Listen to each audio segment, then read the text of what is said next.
Do it up.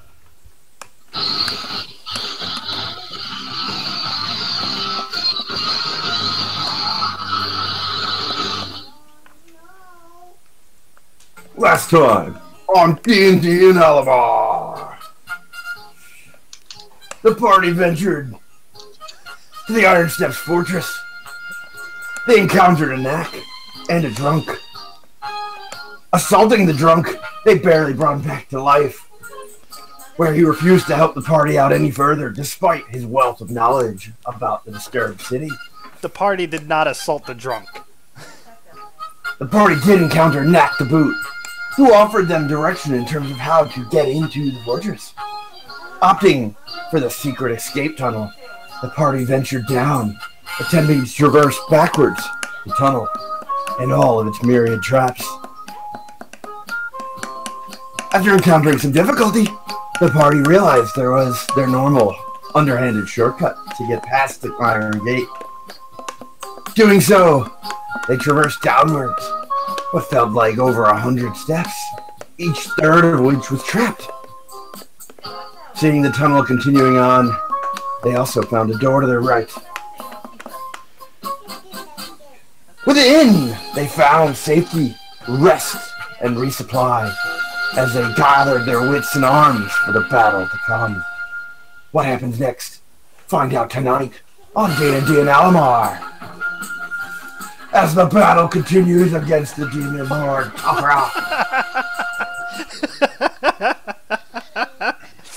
thought that was pretty good timing right there. You say so myself. No, it wasn't too bad. I just wasn't expecting I wasn't expecting you to try to keep rolling with the beat picking up. Oh, I had it. I was in it, man. In the moment, I could feel it. Oh, Dave, are you going north to watch the foliage? Is Dave a leafer? Maybe. Yeah, you are. Leafers! You're leafing.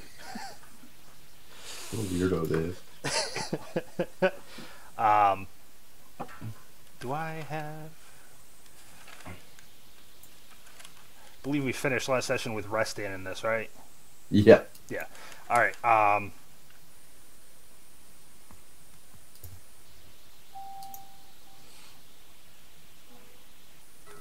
Brachus, you mind giving me a hand? I want to try something.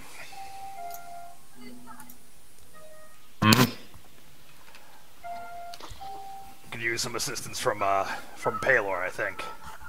I hope. Okay. My plan is, I'm going to open, I got some vials of holy water, and I'm going to douse the Morning Star in them, and I'm hoping that you can pray to Palor, since the Morning Star is from the Celestial Plane, which is now kind of your domain and Palor's, and it was a gift kind of from the Temple of Palor that we were at. I'm hoping I can break through the demonic presence that kind of broke it and get Morningstar back to its power. Certainly try. I will take the Morning Star, go down on my knees, and start silently praying.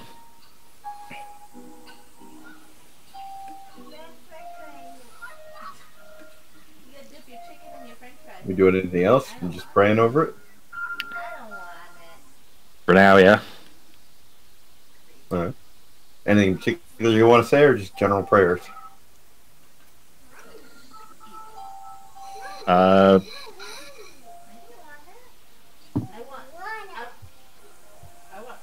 Return the light to this weapon from your kingdom. I don't know. I'm not good with speeches.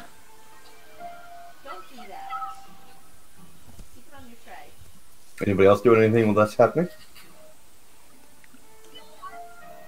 I'm gonna try to attune to my ring of evasion. Yes, I saw that, dude. I'm gonna try to mute in time because there's a Disney movie going on behind me, but let me know if it's too loud.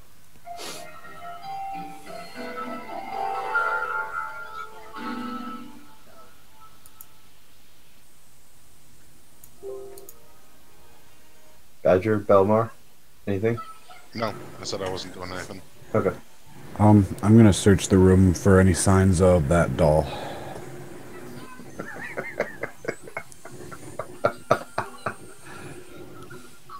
That doll's gonna haunt future campaigns for you. I hear you're the descendant of Belmar. Investigation is a 16.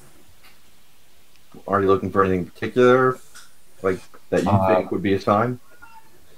Any small footprints, traps like the tacks or the any of the traps I've seen previously. All right. While you're looking about the room, you catch sign of a coiled rope, the lead of which seems to be heading up into the rafters.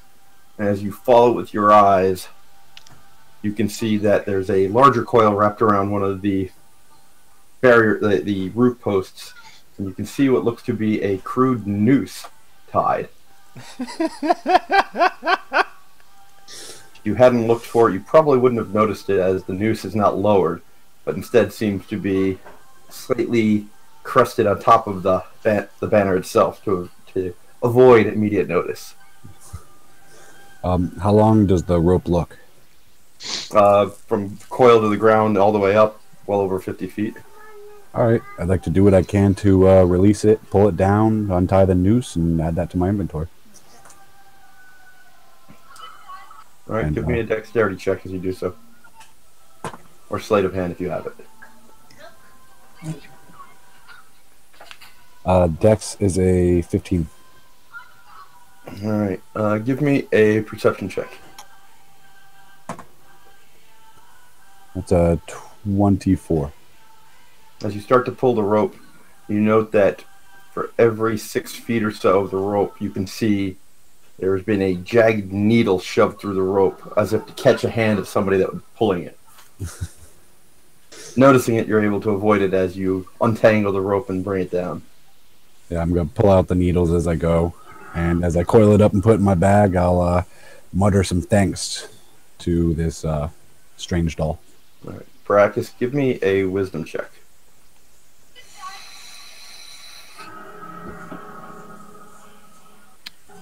Uh, 15. All right. For some reason, you find it hard to reach out to Paylor, though you can feel almost a tendril of power seeming to reach out into the Morning Star and within your grasp. Though you gain no sense of any sentience within it, you believe that some power has been restored. Hmm.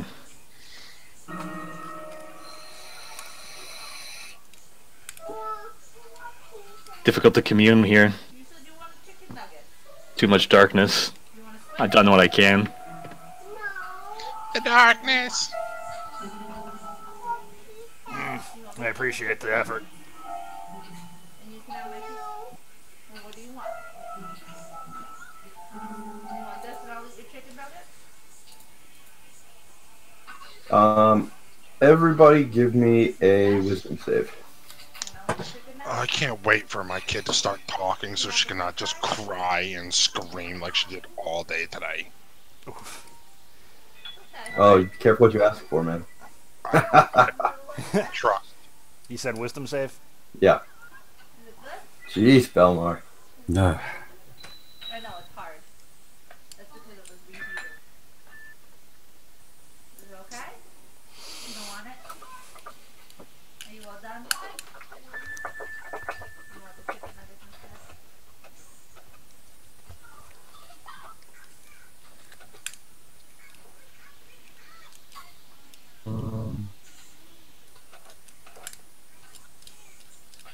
Your dinosaur food.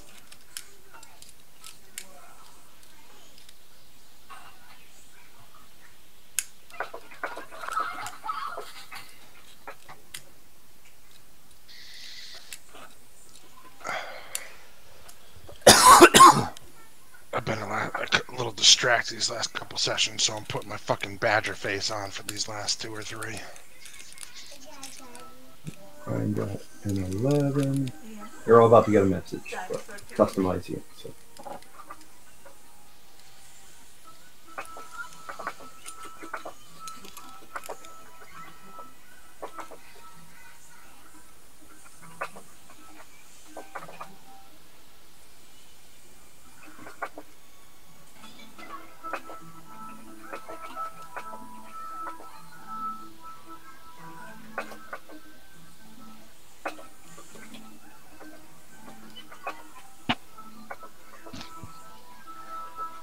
Yeah, where's my revolver / blunderbuss? You passed them up. What do you mean I passed them up? A couple of the items in the temple you literally looked at and moved on and didn't go to recover when you were in the pyramid. Damn. Keep in mind, you've never seen one before, so my description was not meant to be obvious. It was meant to describe what an unfamiliar set of eyes would have been.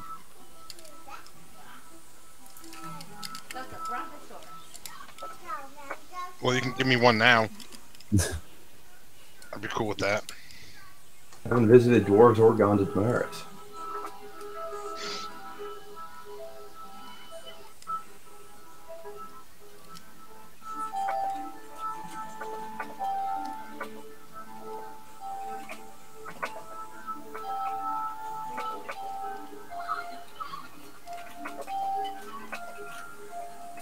I'm sorry. 2 more to go.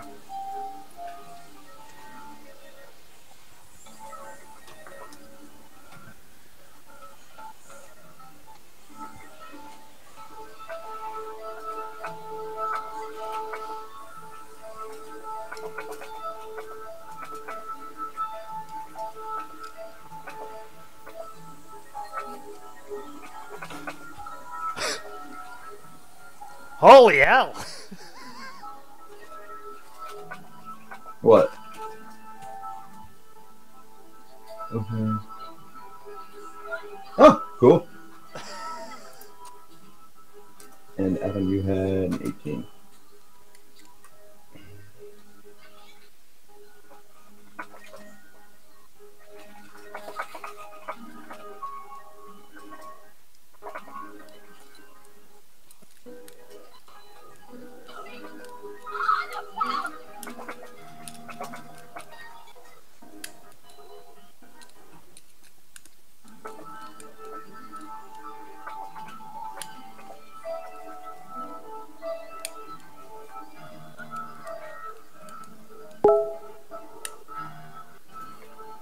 Alright, message is sent.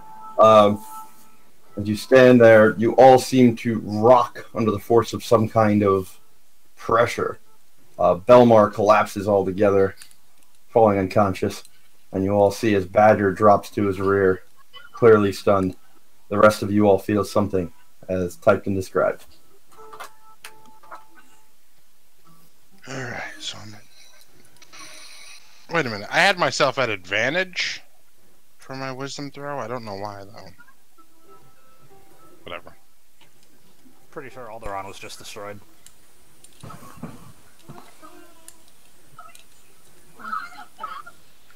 Yeah, I guess I would come across that way. I saw a great bumper sticker today. Well, it was like a window decal. And it was an AT-AT blowing up like one of like those stick figure families. And the caption said, "The Empire does not care about your stick figure family." I've seen one like that before, yeah. Oh, it was awesome. It was at Clyde's. I was like, I need that for my truck. So I'm gonna take out my my Book of Oberon and feel the embossed symbol of Oberon and try to reach out to him. You sense only nothingness.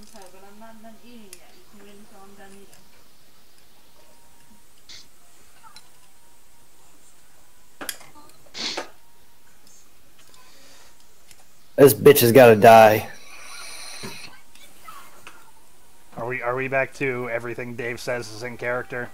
Are we continuing that? He told you that's what, expect everything to be in character, so just take anything he says in character unless he tells you otherwise.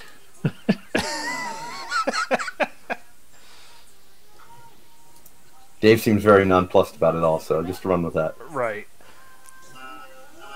I might be running a fever, so Perfect. Awesome. That'll work really well for Urfer. Why does Actually Urfer works have a really well fever? for Urfer now. What? no, Why does Urfer have a actually, fever? actual me. Ah, Sorry, that was out of character.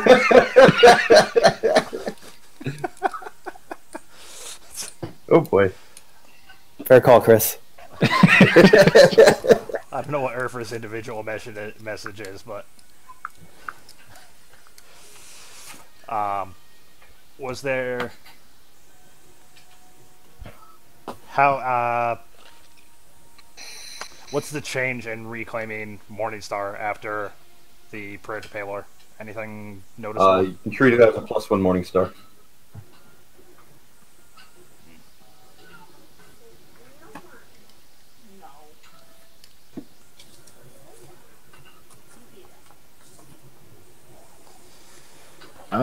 Bragus is pissed off. Something that hasn't happened in celestial form before. We must leave now. You did see Belmar collapse unconscious. Yeah, my anger is superseding that. Okay, just making sure you heard that.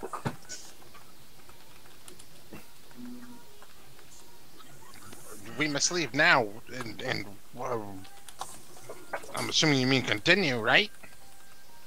Forward.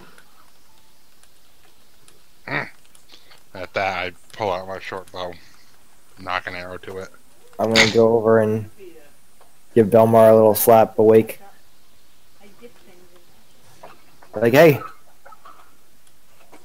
the trouble's up ahead. Get ready. He seems unresponsive.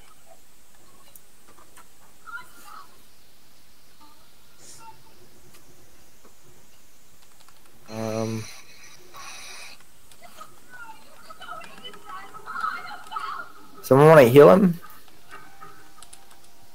I don't know what happened. Well, begrudgingly either investigate or medicine to see if I can figure out what's wrong with him. You can do a medicine, sure.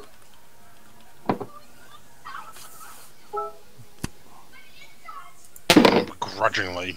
I want to move forward. I am mad. That's fine. This but is the dude's delaying. passed out. I know. You're like lawful good right now. Neutral good. 17 medicine.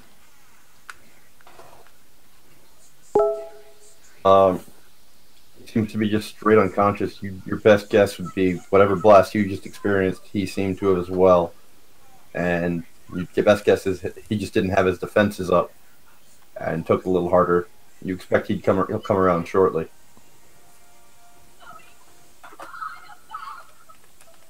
Dump half my water skin on him. He starts awake.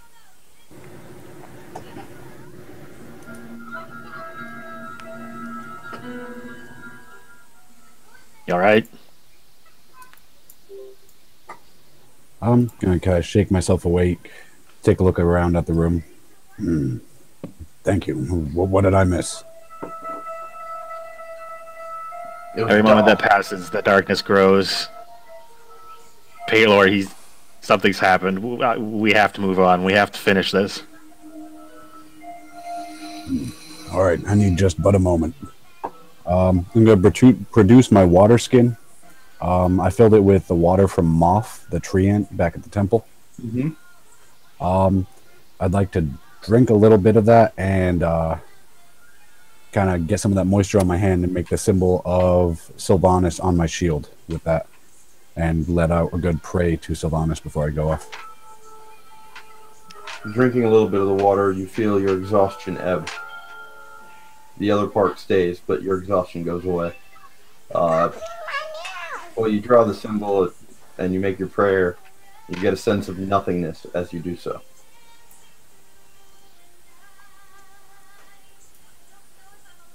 Well, I'm going to sigh a heavy sigh, nod, and then kind of get to my feet. Follow the party.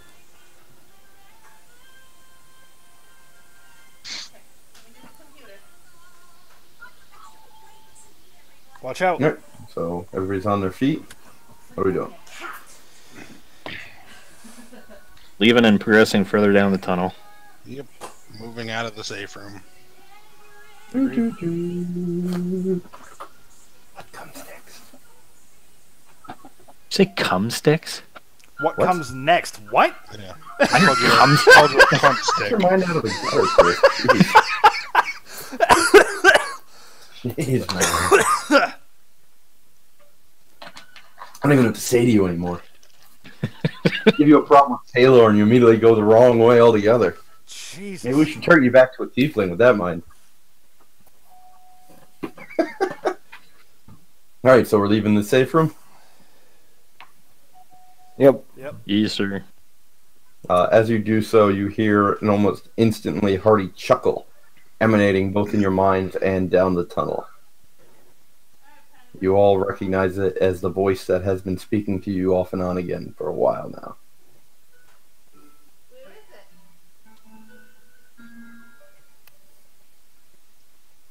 Alright, what's our order? What are we moving in? Down the tunnel? Yeah. Is there any of that darkness still, or was that completely dispelled? That was in the beginning only. Okay. So what's our order that we're moving in? I'll lead. I I'll be second. I'll go behind Jeffrey.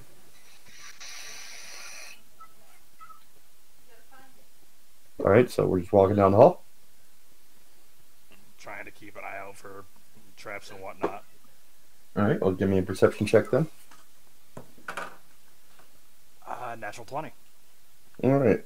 The tunnel seems to twist lazily back and forth, heading in the same general direction, not turning too sharply in any one direction, but just enough that you can't see straight ahead far down the hall, much more than 5 or 10 feet at a go. So it obviously slows your progress and disrupts any attempt to see what may be coming.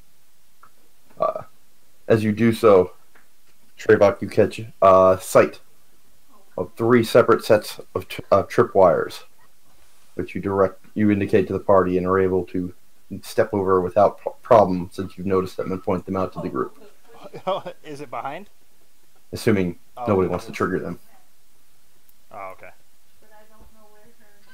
I don't know where she put it. I'll take silence as a no, we don't want to trigger the traps. Okay.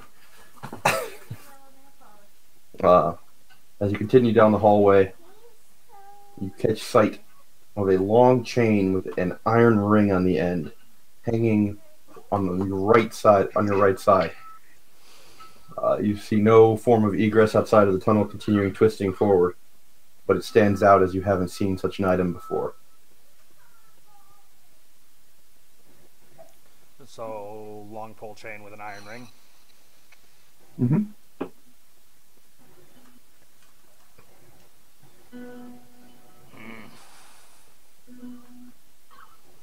I don't see anything connected to it.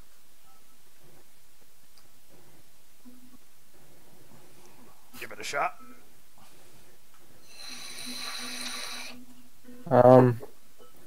Well, this is a escape route, so maybe it opens up the passage that we've already gone through.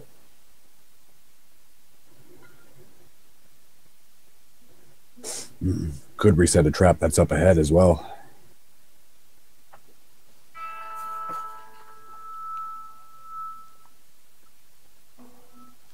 Best brace You all yourselves. recall that Knack did warn you that it was filled with traps for people that come from the wrong way. Hmm.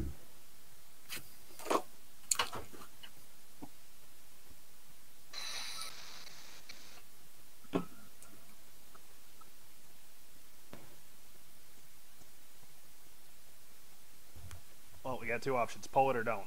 So, Uh, I will. if I was coming from the other way, would I be able to see it still? No, because the pathway twists and turns, so you can't see more than 5 or 10 feet as you continue forward or back. I would say not pull it because you can't see it from the other side. I'll continue on past it. All right. As you move forward, you get about 20 feet before you see a similar, if not identical looking chain on the left side of the hallway. same concept. Can't see it from the other side. Right. I mean, if you walked down the path and you looked around, you'd see it. Well, yeah. I'm not pulling any chains that I don't have to. All right. You continue moving down the hall, ignoring the chains. You come to what appears to be a dead end. A solid wall of stone blocks your path. I'm going to inspect it. Investigation is a 22. As you peer closely at it, your best guess is that this wall is set on some kind of set of rails. Clearly, it is meant to slide away.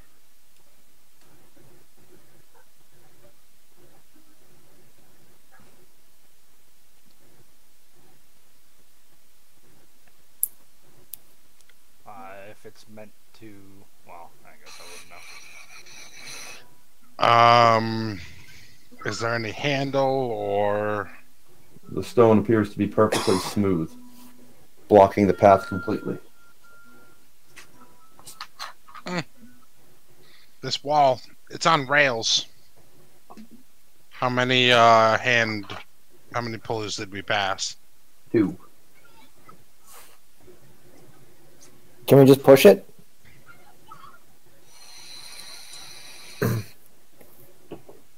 I feel the stone might be too smooth for that, but we can try. Is there anything additional I can add with a stone cutting check? You can make a stone cutting check. I'd like to. 18. Using the information of the rails and investigating the sides, you're able to determine that the wall is intended to slide to the right. I can tell you it'll slide this way. Not much more than that, though.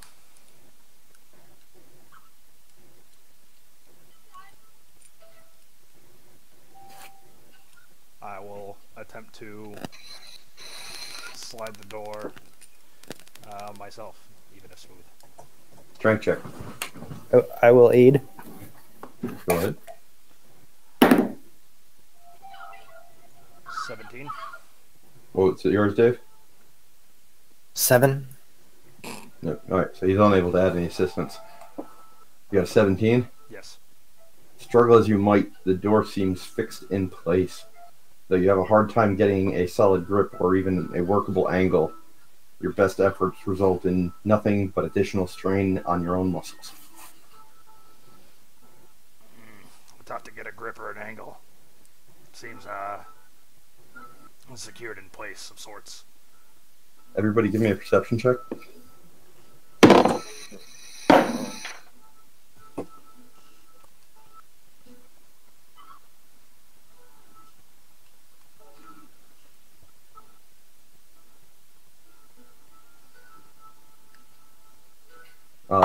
As you all watch as Trevok attempts valiantly to sideways press the wall, you all catch sight of a very odd-looking wisp of shadow almost seems to curl into a claw-like shape, making this kind of a gesture towards you.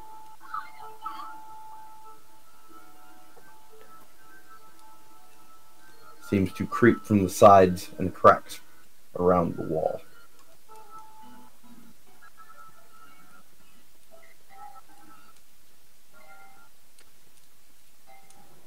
If you did that again, do you think we could try to jam something in the crack and lever it out?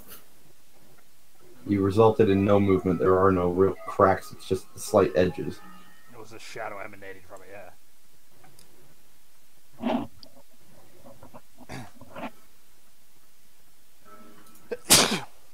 Wow, Chris looks real sexy like that. Well, we could use Mage Hand to pull those chains.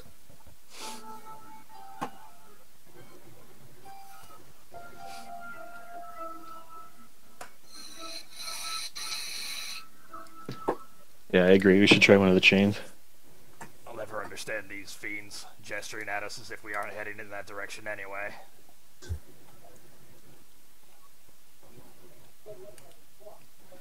So the Trying to question is- intimidate us. Question is, which chain do we pull?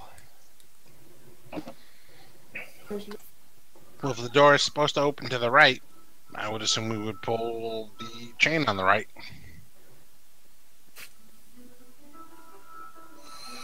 So that's the further one? From where we are, yes. Alright, back to the chain then. How far back down the hall is this, is that second, or well, the first chain that we encountered? About 40 or 50 feet. Are you gonna mage hand it, Dave? Or, Yeah, I guess I'll move 10 feet past it. And then mage hand it. Is everybody else staying by the wall? I'm going to move kind of in between, so hopefully I can see both ends from the curve. What?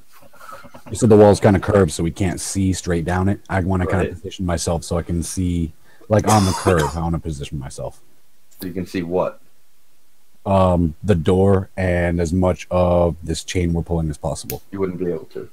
Okay. it's too much of a sidewinding path. I'm going to... I'll step away from the door so as to give it a berth in case anything happened in close proximity. Okay. Same. Everybody else was relatively staying by the door. I'm gonna give it a couple feet, but yeah. All right, Harper, you move back towards the chain and get a little as far distance as you can while still being able to see it. Okay, and then I cast mage hand. And try to pull the chain down. Your spectral hand slowly glides forward, gripping the iron ring, pulls it down relatively easily. As you do, you hear a loud clanking noise. Everybody else, you hear clicking, a clank, and a large iron portcullis drops down, blocking the stone wall. Not that one!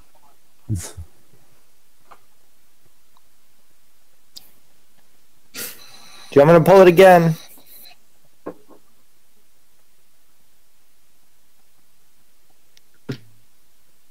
Yes. I pull it again. As you all watch, you hear a loud clank, and another section of wall slides out, blocking the grate from sight.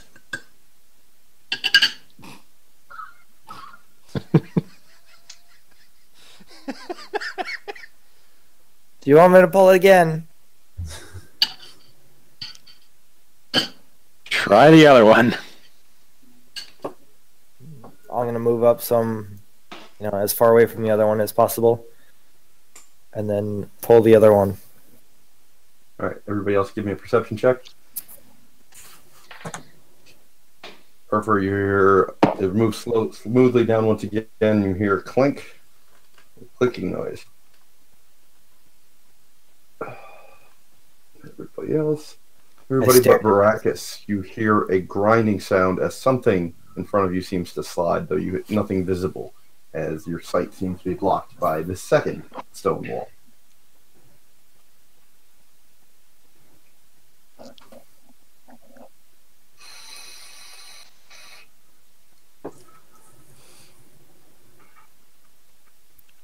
Can I, Now what? can I try, I want to try to, I guess, slide the wall that came out back. Sure. Go ahead and give me a strength check. 21. Try as you might, the wall seems locked in place. Your hands slip and slide as you attempt to find a good grip. However, the wall fails to move an inch.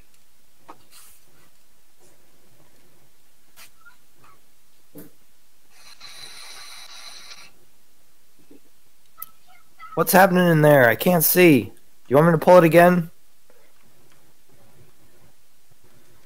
First, chain, block the path.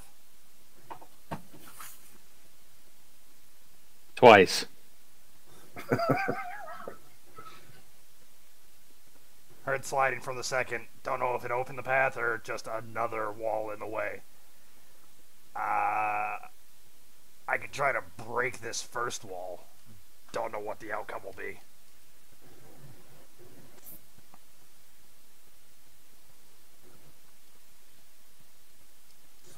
You're the dwarf. Do you think you can smash it?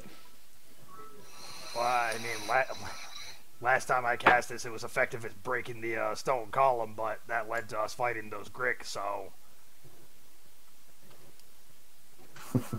call me hesitant.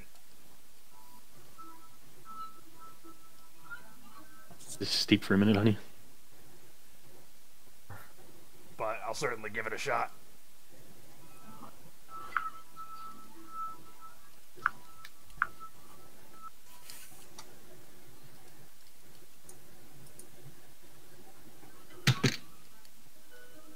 Your guess is as good as mine at this point, so...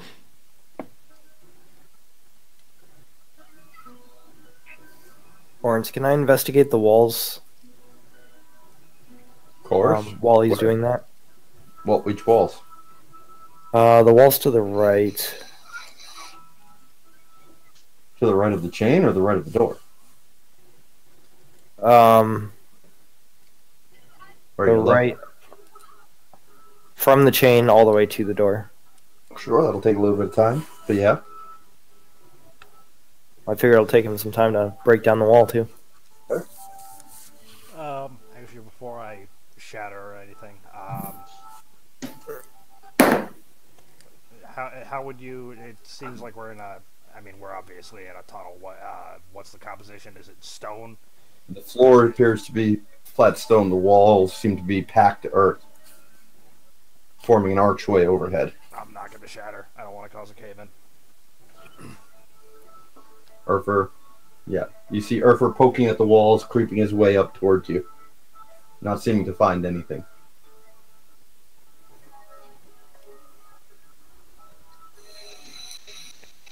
Think we missed something?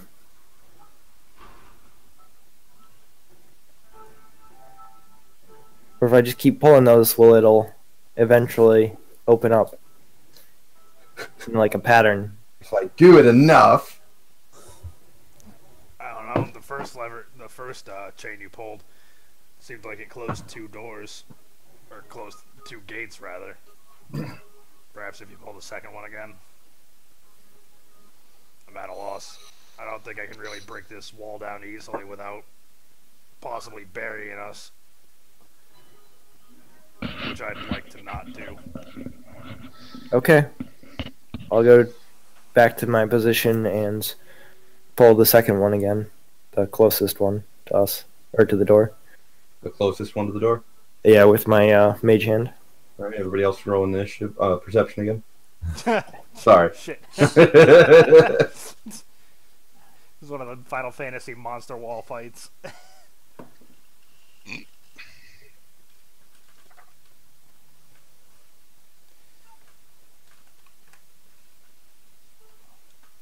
All right, you all hear a sound of grinding noise again. Everybody, Badger, Trevok, and Belmar, give me a wisdom check. Or insight, if you prefer.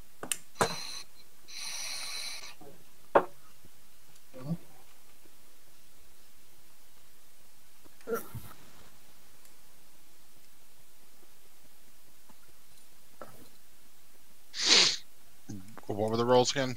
Wisdom or an insight. Whichever's higher. Yeah, whichever one. I mean, if you don't have insight, it's just going to be a straight wisdom anyways.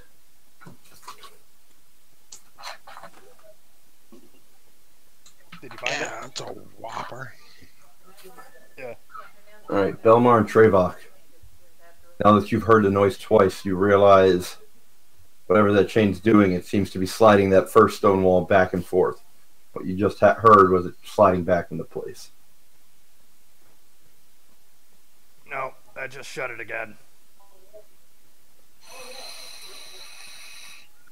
Do you want me to pull it again? I mean, you might as well to open the path up. Pull it again. As you do so, you get the sense that the wall behind it has opened once again. Now leave that one alone. Okay, so I'll go back to the first one. The one that's further away from the door. Say, so pull this one then. I'm gonna back further up away from the gate. I don't know how many more walls are gonna slide out. Okay. I get no response, so I'm gonna pull the first one. You hear a dull click. Nobody seems to sense anything else happening.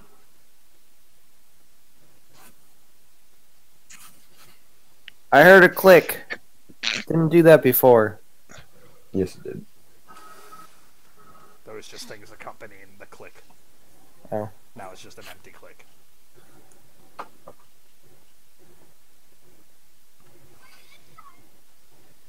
I'm gonna head back to Urfer by that first chain. Now I'm gonna ask him, these clicks you hear, are they from when you pull it down or when you release it and it goes back to the upward position? Give me a wisdom check if you want more detail from me.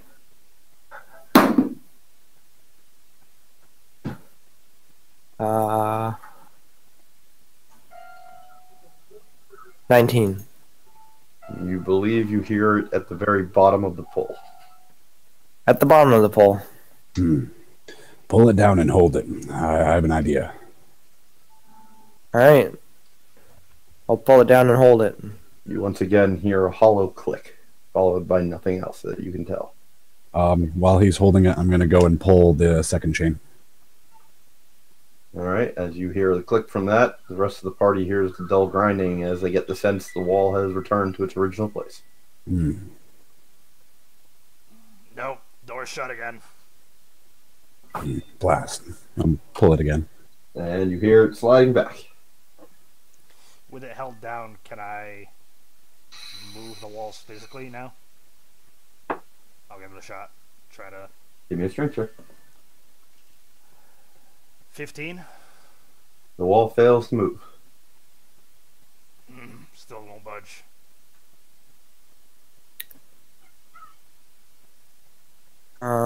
Hey Treybot, can you look for like a reset switch somewhere? I'll start investigating around. I'm gonna play with these a little bit longer. I'm gonna pull the first one again. Have you tried pulling it in a different direction, perhaps? The farthest one or the one closer to the door? The farthest one. You hear the hollow click again.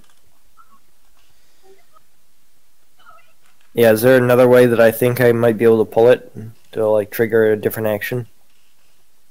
I mean, it seems to be hanging down. You can see it has a small nozzle that it's pulling out of. I mean, you could try to pull it directly out, but you don't really have the height for it. Investigation's a 23. As you search around, poking at the walls and the ground and looking up, you find what appears to be a small rectangular section of the wall that appears to be cleverly disguised as packed earth, though you get the sense that it is more of a metallic hatchway. Hatchway, huh? About a foot across and half a foot up. So about that big. Any... Can I want to try to, like, break the dirt covering off of it. As you dust it off, you find what appears to be a small pull ring. I got something here. Watch yourselves. I back away. I pull the lever. Well, you pull the pull ring, you mean? Pull the ring, yeah. You swing it out and it reveals a small, almost metallic box set into the wall. And within it, you can see a horizontal switch. Pull the switch. As you do so, you hear a loud click, and the wall before you slides to the right. And as it does so, you can see the portcullis rising up, revealing a short hallway and a set of stairs leading up. Huzzahs!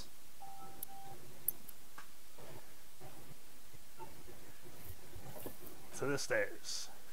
Well done. As you approach the stairs, you get a cold waft of air seems to be pressing down from above. A damp, musty scent comes to you, hits you all, almost like a slap in the face after the dry air of the tunnel. You all get an odd sense of decay, moldy decay, as you hear a deep voice echoing down. Yes, yes. Inigo was successful. The gods have fallen. Come. Come be the sacrifice.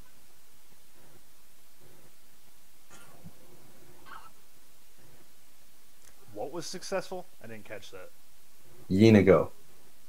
Okay. Fucking Dave.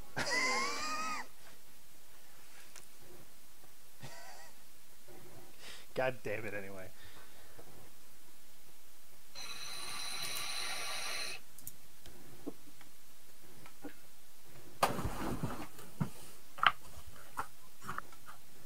Pressing on.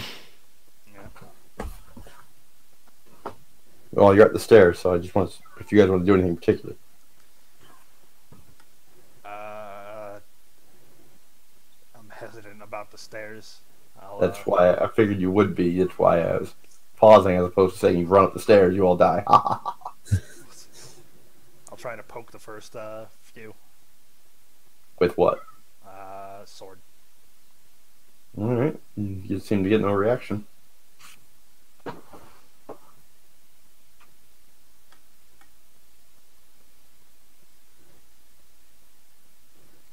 think they'll be trapped with fire again.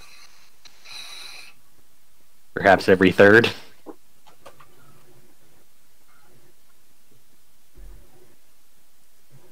Surely they wouldn't do the same trap twice.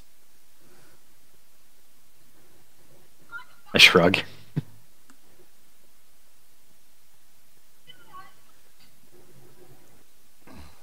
Just in case. Care to test it out, Badger? I will test it. Alright. You move up the first 5 stairs with no reaction, no result. See no issue. Seems clear. On we go then. Alright. As you move up the stairs, the scent of moisture and mold grows stronger. It's not long before you find yourself staring at a squared exit seeming to the tunnel in the top of the stairs. Instead of hard-packed earth or stone, you'd guess you're staring at the back of some kind of bookshelf or case.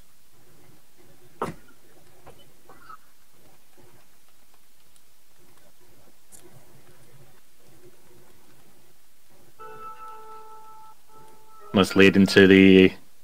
What was it? The royal bedroom?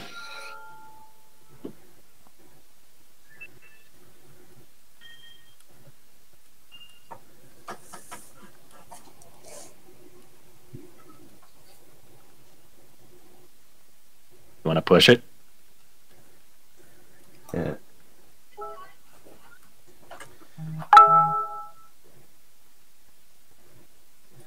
Everybody message.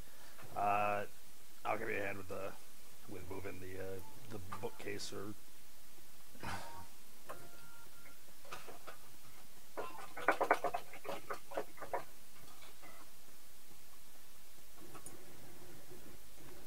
You're pushing on it? Yeah. Alright, as you do so, give me a strength check. 15. As you do so, it takes you a moment to figure it out, but you guess that there's some kind of hinge on the shelf as it pushes out relatively easily from behind. The sense of mold and moisture really assails you as a waft of colder air pushes past you. As you peer into the room, you note that you have entered what appears to be a dimly lit bathing chamber. Whoever had last drawn the bath, however, not only overflowed it, but let it sit. And you can see a creep of moss growing over what appears to be a large ornate bathtub, and trickles of it settling and growing across the marbled floor beneath it. You can see an entrance, an ornate doorway off to your left. And you can see around the room were numerous shelves holding various vials, tinctures, potions, and brushes and cloths and towels. They're still holding numerous tinctures and whatnot? Yeah. Assuming they're all various aromas and soaps and whatnot, but I'll check a couple in case. Your assumption seems to be correct as you go about the room checking them. You note that you have to move delicately as the floor is quite slippery, being not only marble and wet, but also covered in mold and moss. Watch your step, slick floor. Bath chamber hasn't seen some life in... Well, aside from this moss, hasn't seen life in some time.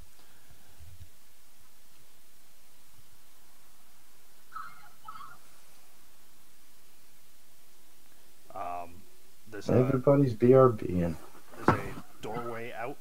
Yes, there's an ornate doorway to the left. I'll take a listen at it.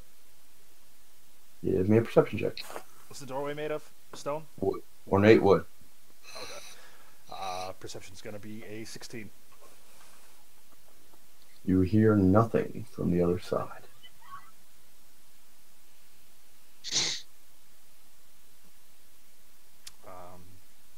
Check for traps. Sure. 12. You find no sign of any traps. Open the door. You open the door on what was clearly once an immaculate and impressively grand bedchamber. A large four-post bed dominates the center. You can see basins and tubs about the room, shelves and stocks and rotted foodstuffs on one end table. Large windows seem to open out into the daylight, or what would have been daylight at one point, though heavy drapes seem to cover and keep the room incredibly dim, or would have been dim even if it were bright outside. Give me a perception check.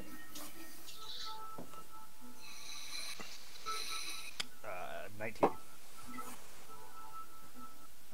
Well, you see the massive set of double doors leading out on the northern side. You guess that would lead out into a hallway or some kind of waiting chamber. What catches your eyes, there appears to be some kind of humanoid or human shape laying in the bed beneath the covers. How is the... I know it's musty and cold and whatnot. Is there a heavier scent of decay in this room than there was previously wafting? Give me a wisdom check. 21. You would say yes. I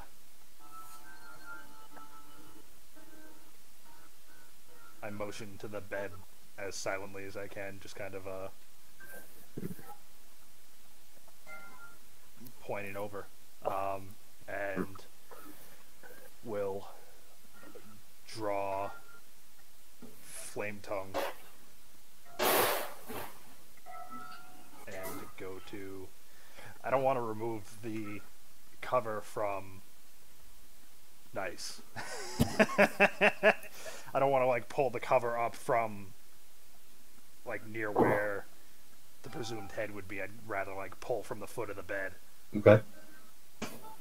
As you do so, the figure sits up, smiling, gap tooth, a rotted tongue lolling from one side. One eye seems to be missing, and the other rolls madly, as the creature, despite wearing very fine clothing, has clearly been unkempt as its features rot, starts to cackle madly at you. As you watch its head spin a full 360, and blood starts slowly pouring from its jaw. Everybody give me a wisdom save.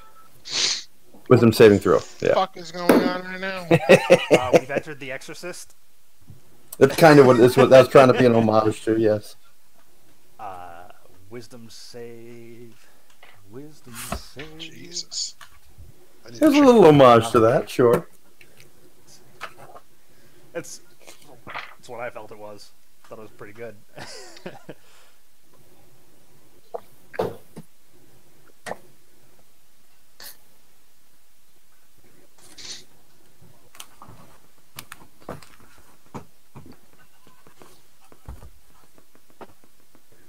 Alright. I need to like roll the kinks out of this thing. Alright, everybody roll initiative.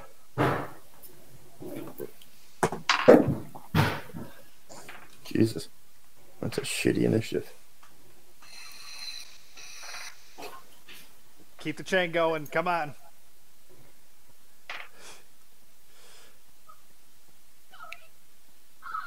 Damn. Womp. Alright, that brings us to Badger, you are first.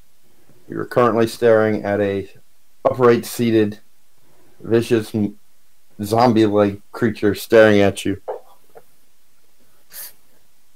How far away am I? You are about 15 or 20 feet away. I will fire. Okay.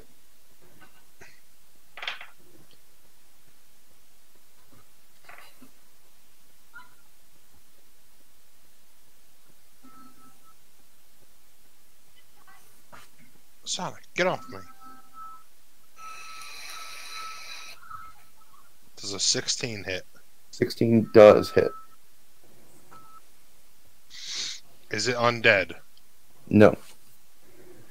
Then why'd you tell me it looked like a zombie? That's what it looks like.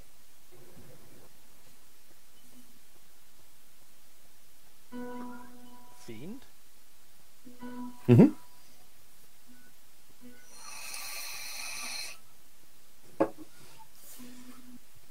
There's only so many options when you got something that looks like a zombie, head not connected to neck, eyes just lolling about.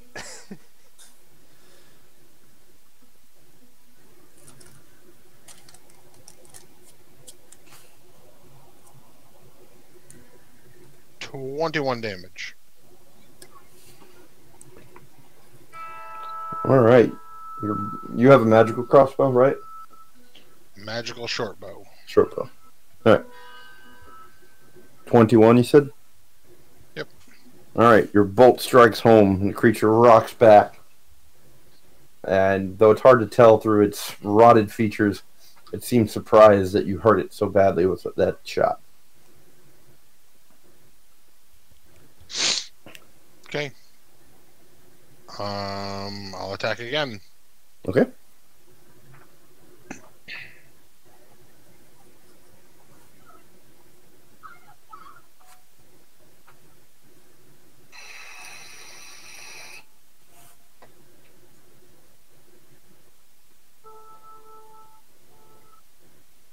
Does a 14 hit? 14 does hit. Oh. Alright. None of that sounds good, Marilyn. Oh, shit. Sorry, I thought I was muted. Nope. You are not muted. That's correct. Just heard Marilyn come out of the bedroom. She's like, "You're gonna get nail polish all over your shoes." Well, at least they'll be polished up. 21 damage. And the creature rocks backwards, lying flat at the blow. You can all visibly see some kind of black-red essence escaping from the creature's chest. Rises slowly at first, and then rushes forward towards the nearest person. Trevok, give me a wisdom save.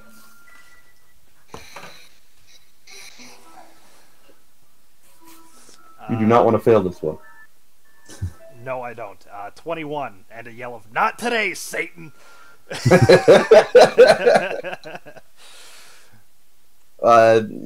You feel almost as if some kind of necrotic claws trying to dig themselves into your brain.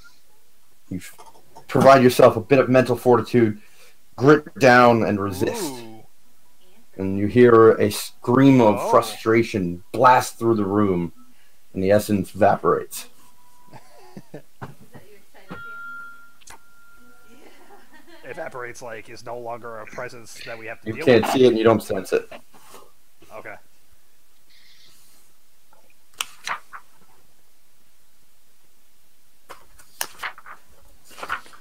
When we're done here, whoever's left standing should just burn this entire place to the ground.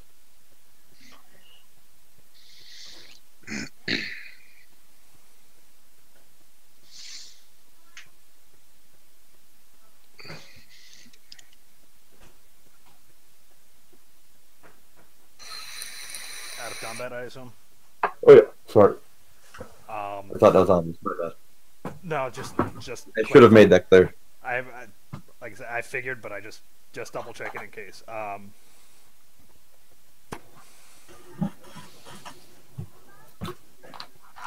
Move to the double doors. All right. Large doors loom before you. As you look at them, you can tell that they are once of very fine make. The moisture, rot, ill care, and you'd guess necrotic energy in the air itself seems to have rotted much of the wood.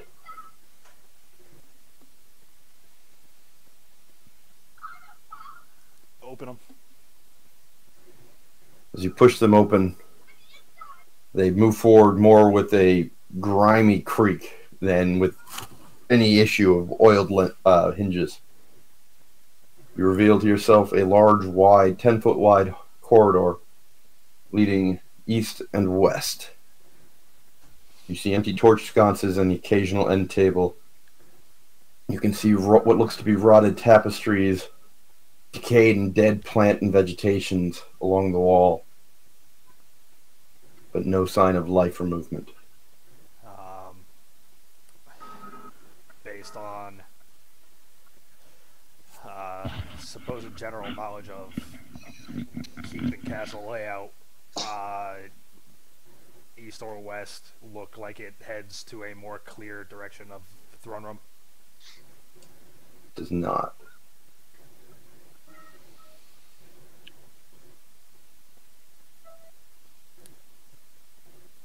Is there a You can see numerous doors down both hallways.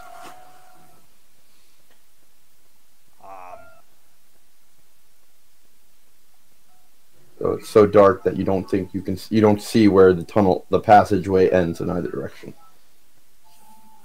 with the,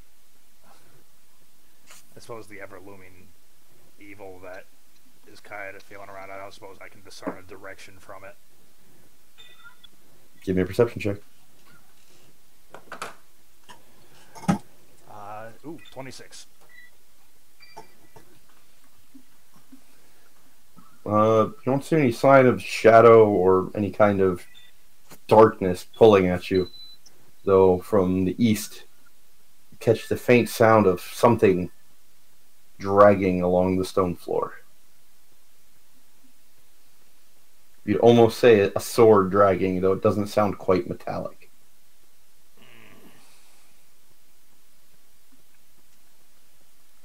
Can't tell which way from here, but there's something dragging off that way. Not quite a sword. Can't place what it could be.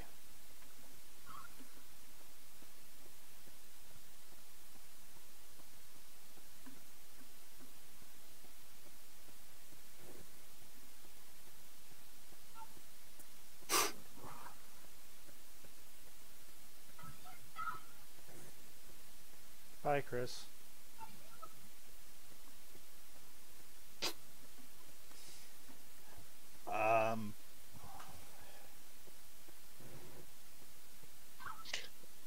Guys, I'm sorry. My daughter is freaking the fuck out upstairs, so I'm gonna go give Melissa a hand. I can hear her screaming from here, so. Alright. Just put me on follow.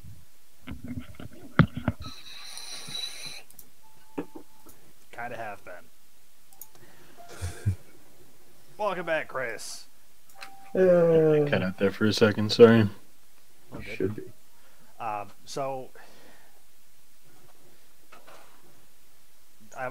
the dragging that I heard is if I'm placing this correctly, it's kind of a shambling drag. You said it's not quite metallic as if dragging a sword in the hands of, say, a decrepit golem or something, but it's not. Whatever presence it is isn't walking with sure steps or whatever, just kind of milling about. It doesn't seem to be milling. It seems to just be moving, from what you can tell.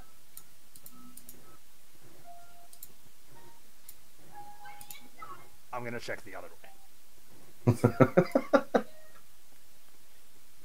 Well, my thought is, okay, so based on the description, that's something, but it doesn't seem like the thing we're looking for. It's another thing in the way. So I want to check if that's okay. We can circumvent and go around it, or on a different path to continue on to the throne room, if you will, without dealing with that, or maybe we have to cut back through, deal with that, and then continue on. I want to see if I can get that answer by checking the other path. I mean, by checking it, you mean you want to listen closer in that direction, or you want to actually move in that direction?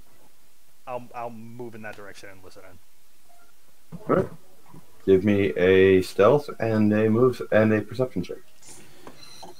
Stealth is going to be a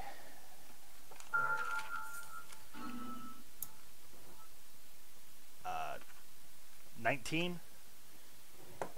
Perception will be a natural 20 plus 8. Sorry, what was that? Stealth is a 19. Perception is a natural 20 plus 8.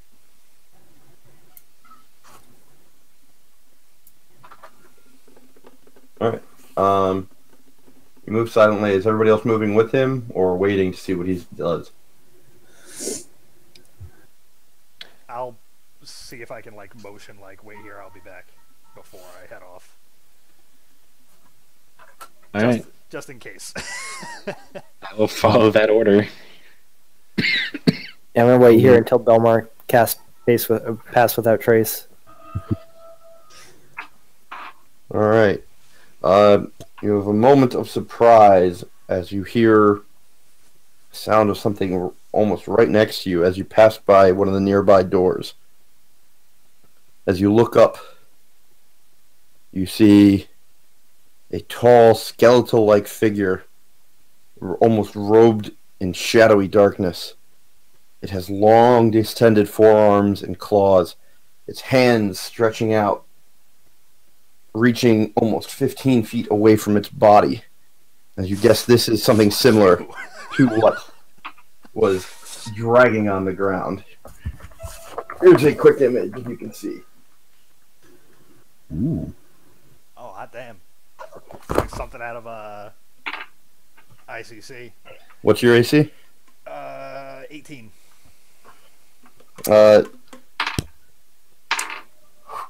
These are some nasty dice, I tell you.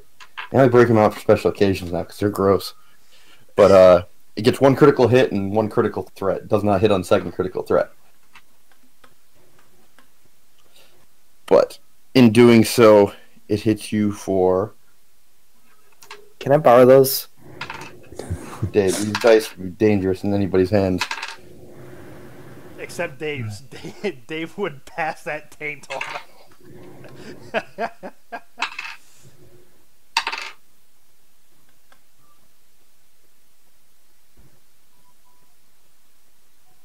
Dealing you 35 damage with the first hit.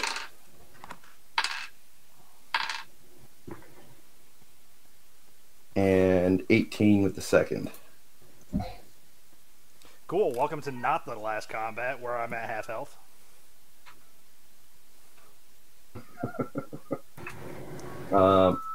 As it does so, it pulls you suddenly closer, giving you time only for a brief shout of surprise. And you hear a low, throaty chuckle as you seem to be teleported elsewhere. What's everybody else doing? Did I hear All the... you heard was a brief shout from Treva. I'm gonna run forward to see what I see. I follow. Yeah, I guess. Don't really have a choice now. Alright. So Belmar just ran down, Barak is following, Badger's on follow, Urker's following.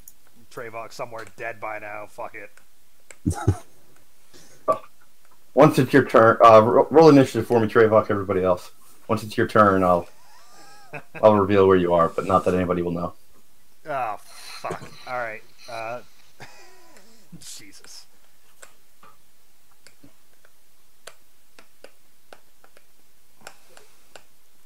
He can't see that.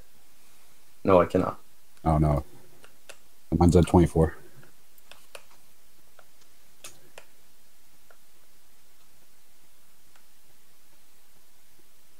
Oh, I thought he said to wait to roll initiative. No, go ahead and roll initiative, everybody. Is that Bone Colossus? Bone Claw. Bone Claw. 14. 16. What was it, 13? I had a 14. 14. Trayvok, what was yours? 3. Oh, wow, so it'll be a while before you got to do anything. Yep. I'm gonna. And Ryan is still not back. Yeah, he's AFK. Alright, he's going to have an initiative of 2. That's what I just rolled, and that worked out really well. That's impressive. I rolled a 2, and I don't know what his modifiers are, so that's just going to work. I'm pretty sure his modifier is like a 3 or a 4, and not a 2. But I mean, I rolled a 2. He gets a 2. He's not here. he's not here. Hey, I don't have an argument against. Plus, that means everybody else gets to do stuff. Yeah. Let me know when I'm dead or not dead. I guess I'll be right back. Oh, so he's about to attack you. Don't go anywhere yet. You still there? Did you run away? I'm still here. I'm still here. All right. You find yourself sitting in the corner of some room. You're not quite sure where you are, but you know you just moved, apparently through the shadows themselves, as the creature looms and grins overtopping you. Its claws lash downwards once more at you. What is your AC again, sir? 18. Hitting you with only one of its claws somehow. Yeah, for another 27 damage. Despite my plus 8. Dealing 17 points of damage. Yes, so it doesn't fucking matter, because I can hit another once or twice, and I'm fucking dead.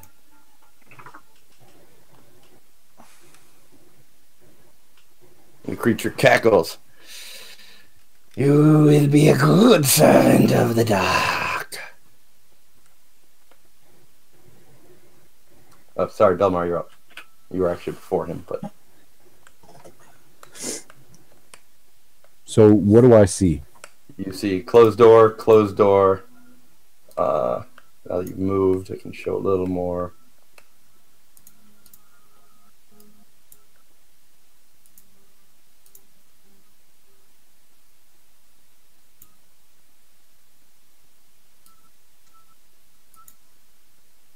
So yeah, you just came out of this room. And you knew Trayvok got somewhere around here, and then he seemed to vanish. You got a door to the north side, to the south side, doors back this way, to the east, and then now that you've gotten closer, you can see that the tunnel or the corridor turns. I'd like to check the ground for any signs of a scuffle in like the dirt. Perception? Yeah. DC 5, so you should be fine on this. It's 25. Yeah, you see a large swath of blood almost exactly where you're standing. You see no trail leading in any direction, though.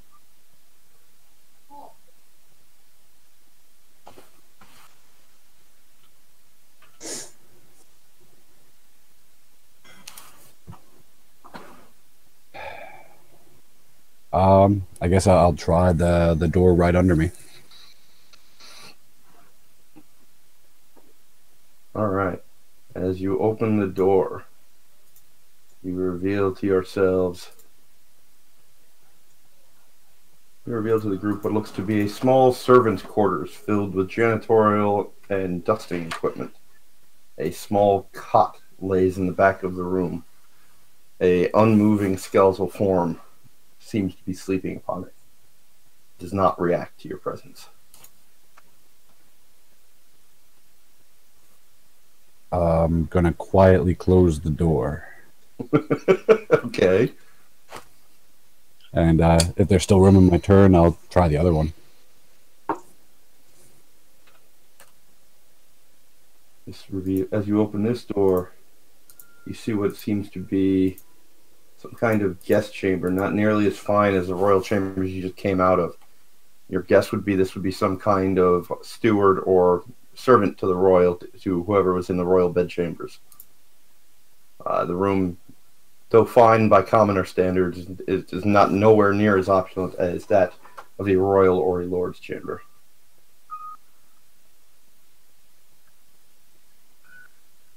You see one decently sized bed, but no sign of either your friend or anything else living or dead within it. I'll exit the room, look to the party.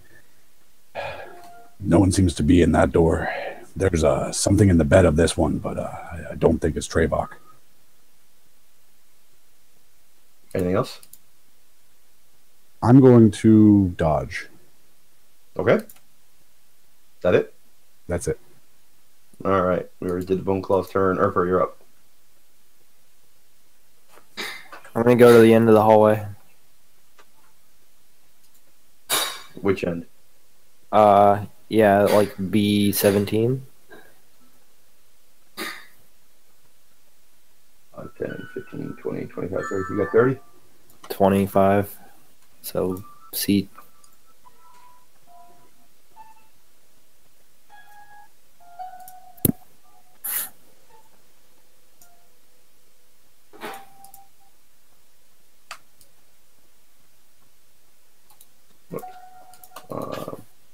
At the far end of this hall, you can see what appears to be a series of steps heading down.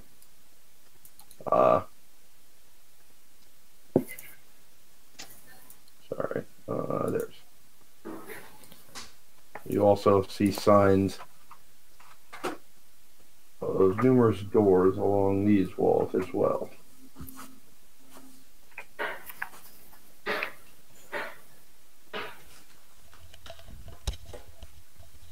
I'm gonna say 3 more doors this way and stairs at the end of the hallway.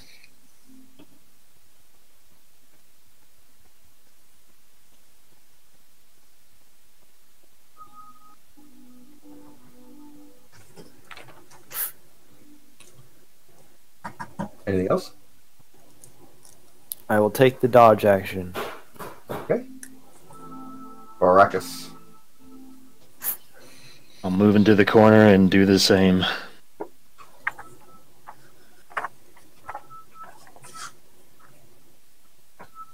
All right. Actually, I can double move, can't I? Good. If you don't want to dodge.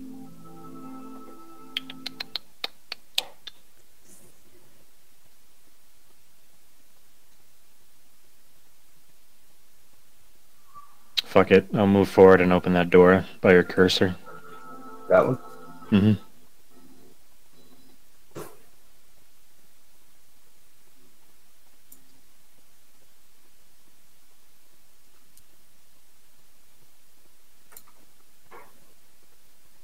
As you open it, you find yourself looking into some kind of halfway kitchen, including a dumbwaiter along one wall and trays of empty platters.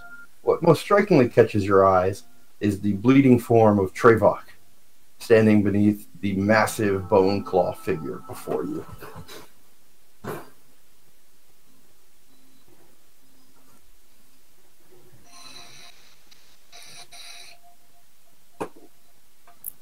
Is the bone figure concentrating on Trevok? It's looming over Trevok, but it clearly notices you as you open the door.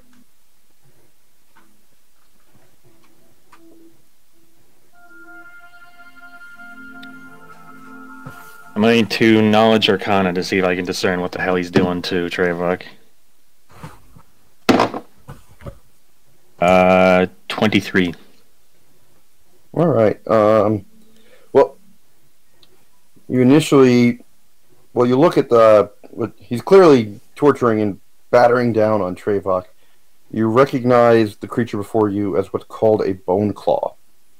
Bone claws originate from wizards who try to become a lich, but fail because they may have been weak physically or magically, and instead of forcing their own soul into their phylacteric prison, their souls seek out a master of its own, and the creature becomes tortured and twisted.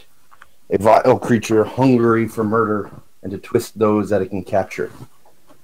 You recall that they have the ability to shift through shadows, much like your erstwhile companion you left behind in this very fortress.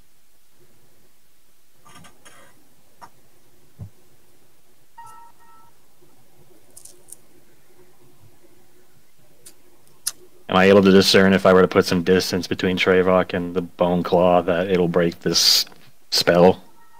What spell? Or whatever. Not spell, but whatever the hell he's doing to it. Well, based off of Trevok's bleeding wounds, you guess he's cutting him up pretty good. So, yes, if you moved him away, it would be harder for him to cut him up. If that's what you wanted to know? Yeah. I'm going to quicken spell and telekinesis Trevok quickly out of the room.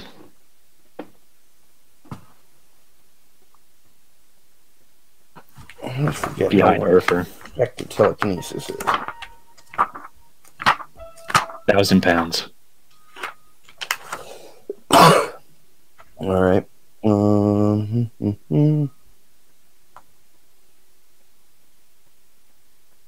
Unwilling creature, it has to roll a modifier check.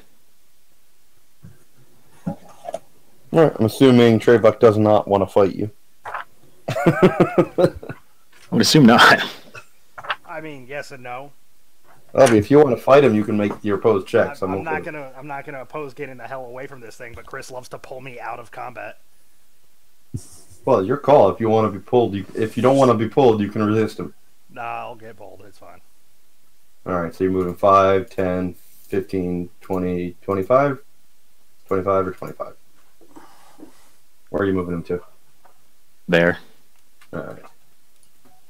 The creature gives a almost guttural roar of anger as it sees its prey float away.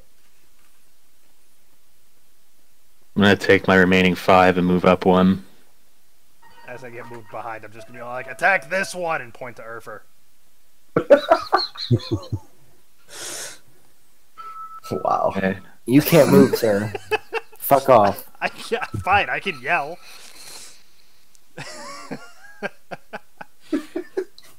Alright. Anything else? I'm going to Misty Step behind Trevok. Bonus action, right? Instantaneous, right? Yeah, but it's done as a bonus action? Yeah. You've already cast telekinesis. So that's... Wait, hold on. Isn't it a reaction? Well, technically you did a double action, so you wouldn't be able to telekinesis, because that's an action unless you have a quicken.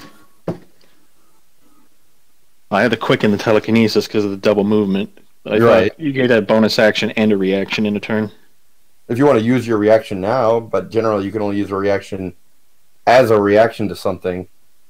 Alright, as soon as this dude breaks the fucking threshold, I'm bouncing. Again, there's certain things that trigger reactions. Breaks the threshold and looks at me. Okay. Sure. Not really how that works, but I'll allow it. So Trevok. Mm-hmm. It's your Is it turn. my turn? Yeah. I was waiting for you to just attack me again with a fucking club arm. They're long claws, they're not clubs. Whatever. That doesn't mean he's the only thing. There's a big hallway we're in. So negative. Dude, you dealt 70 damage to me before anyone fucking acted. Yes, I'm a little negative. Oh, come on. You guys have done that to my guys before. Your guys don't have backstories. That's what you think. You just don't care to find them out. Fuck your NPCs. That hurts, man. That hurts. Little Timmy had a family back home once upon a time.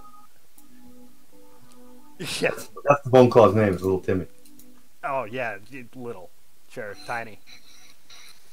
He got tired of being picked on, and so he tried to become a lich to show them all who's boss. That door's Because open, they were- right? Is that? Would you say that's a clear shot? Where you are, yeah. Alright, I'm going to... cry. No, Well, I mean, you took that much damage. I can understand it. I'm bleeding. I ain't dead yet. Firebolt, I guess. Yeah. Which I think is 2d10. If I hit. I haven't used it in a bit. Yes, range spell attack, 2d10. Alright, so... 22? 22 hits.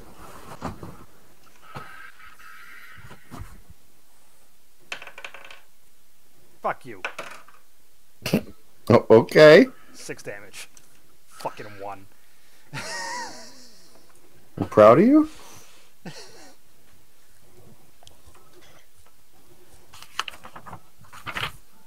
Six damage. 6 damage. Okay.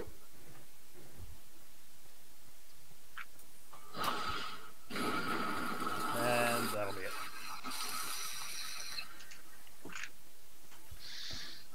Are you using Flame Tongue still, or How do I have 2 initiative? because you weren't here and I needed to roll initiative and I rolled a 2 and I just gave you a 2? +4.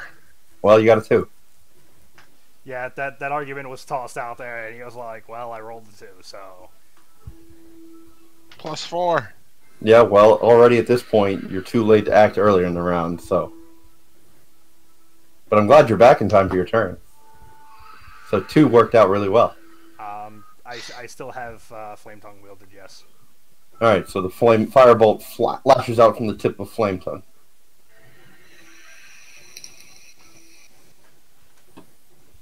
Anything else? From me, no. Alright, Badger, you're up. Alright, so... Trevok is in dire need of healing. Yes. 30 of That's, 100. I'm asking, because I've been away, so... Oh, he's been brutally hurt. He's down 70. Yeah. Okay. I'm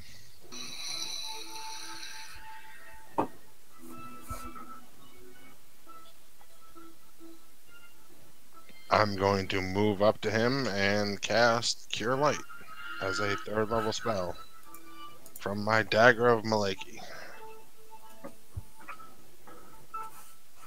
Alright.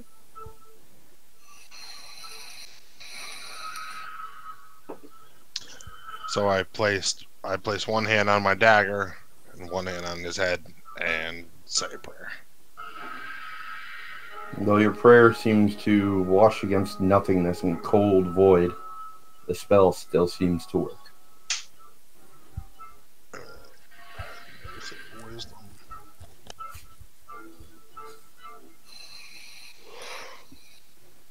I don't know how to interpret that,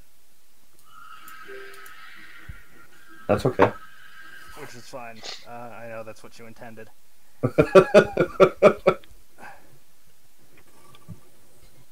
I mean, I could have been clear if I wanted to, yes. Yeah. 29 healed. 29? Yep. Thank you. I'm not too familiar with these things. Anybody know if a stake will work?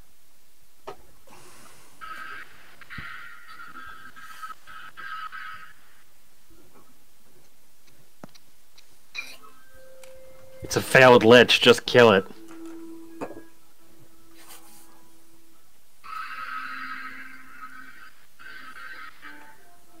And that is my turn.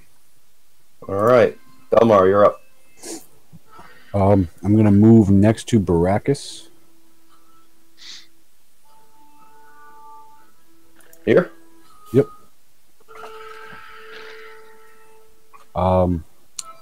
The door is open to that room that it's in, right? Correct.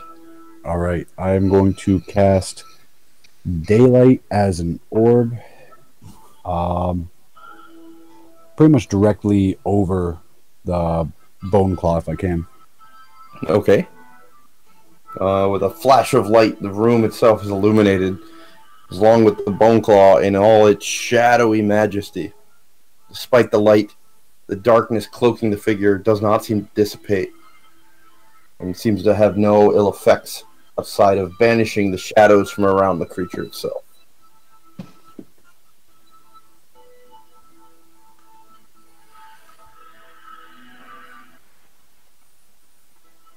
You hear a clacking chuckle from it.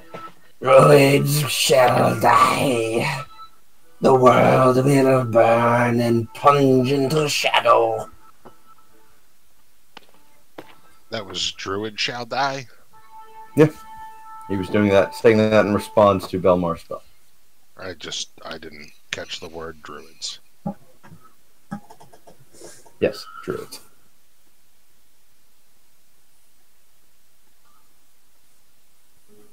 Anything else, Belmar? No, that's my turn. The creature cackles, turns without leaving the room, and lashes out with two claws at Belmar. AC? 18.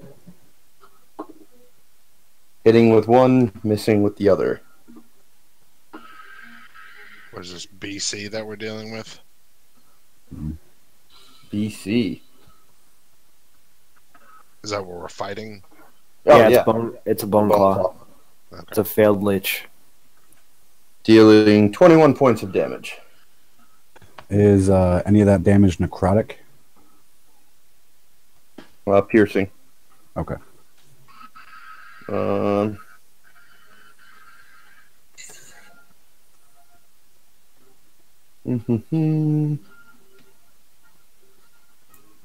Give me a opposed grapple check as it attempts to pull you in using its claws, which have pierced your flesh to pull you What are you closer. looking for?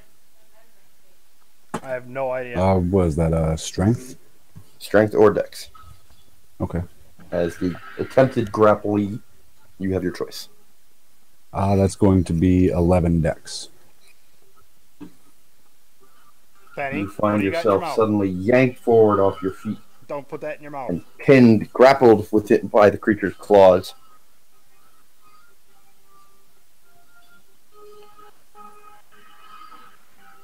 Its looming head looks down at you.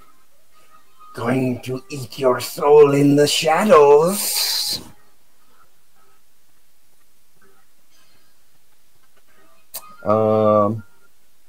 Yeah. Urfer, you're up. Can I see him from my spot? You can. He is considered to be grappled with Belmar, however, but he is a large creature, so he has partial cover. Okay, so if I have spell sniper, it's a-okay? Most likely, yes. Okay. Spell sniper allows 3/4. Yeah. 3/4 or less, so anything but full cover. Yep. Yeah, then you're fine. Okay. And then I'll, say, Oberon, smite this beast. Does a 16 hit? 16 does hit.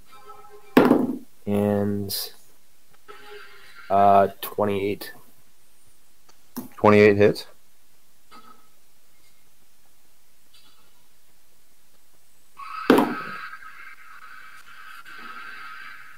That's the wrong die. So 14 for the first. What kind of damage is it? It's force. Okay. And 6 for the second. So 20 total. Connect with the body of the creature, slamming into it as it gives a howl of anger and rage. Anything else? Is this undead or demon? You don't know. You do know that it is apparently a failed lich. I'm gonna look down the hallway to make sure we're not attracting any other attention. Perception check. Yeah, in 11. You don't notice anything else coming up behind you. Okay. Anything else? Nope. Baracus.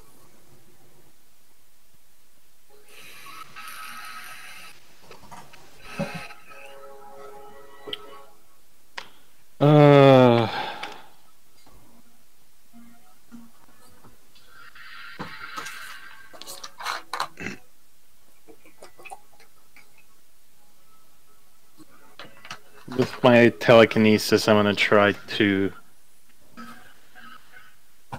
grab the bone claw. Needs to break a 19 strength check. You just rolled that? No, it's my ability modifier. You make an ability check with your spellcasting ability.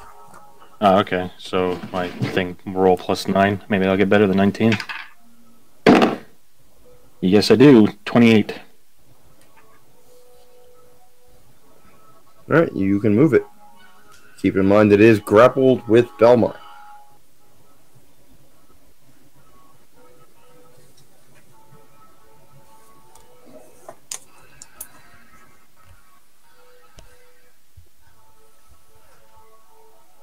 What am I going to do with you now? I didn't think this through. I know, but you won.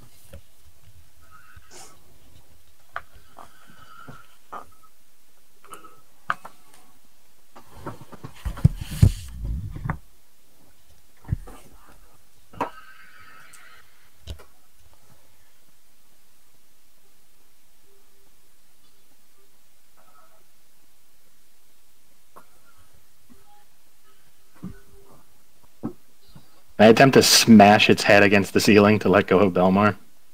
Telekinesis does not allow you to move things violently. Where does it say that? There's no you can move it, you can't slam it into things, no.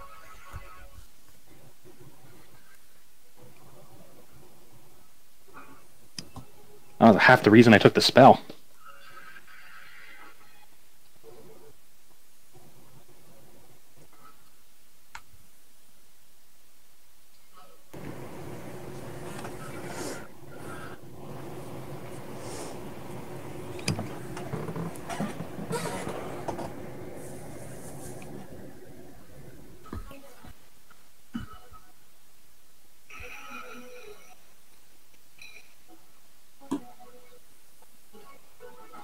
Alright, I'm just going to hold it in position and firebolt him.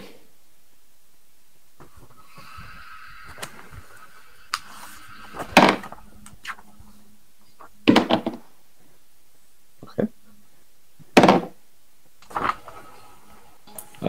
19. Hit. 12 damage.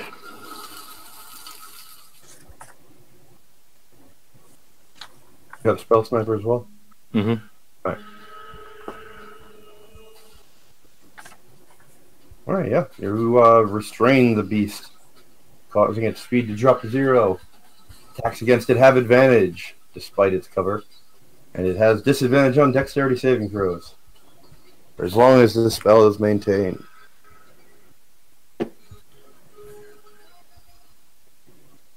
That's it.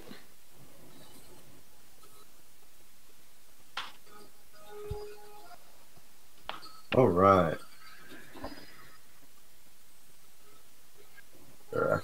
Dravok, you're up.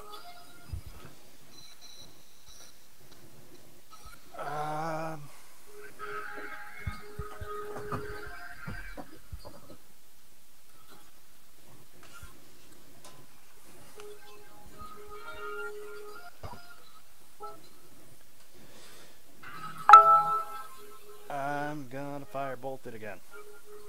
You have stealth sniper. No. Okay. I will move. Can I? Oh, you changed it. No. I'm responding to you. I know. I'll wait.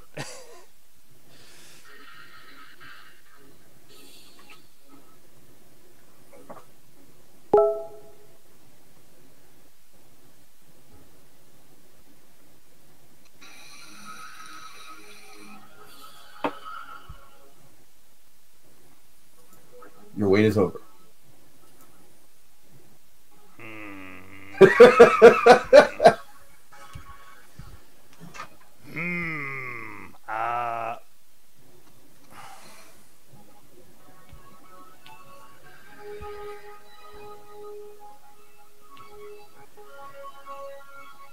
I don't know if I'm about to do the right thing. Perfect.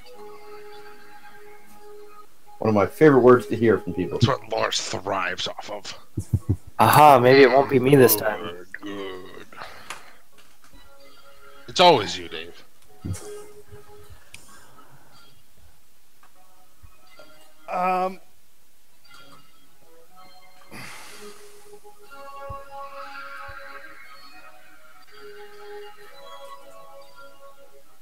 Doing it live. I'm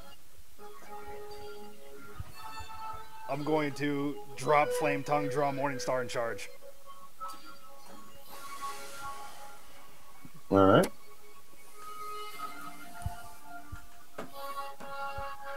You have advantage, and yet he is tough because he is in grapple. Go ahead.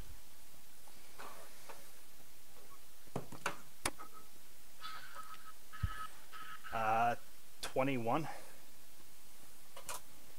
21 hits. Alright, you said it'll count as a +1 right now, right? Mm-hmm.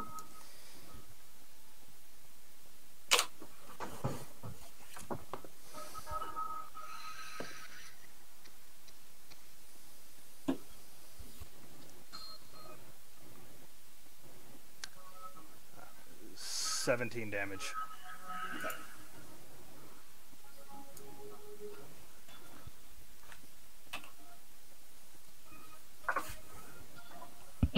All right.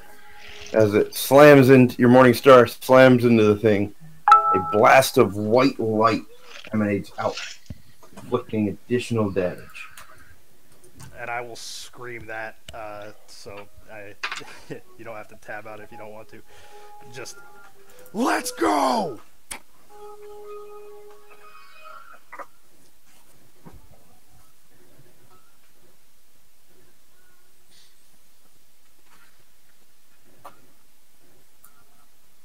That's all I sent in the message, too, so.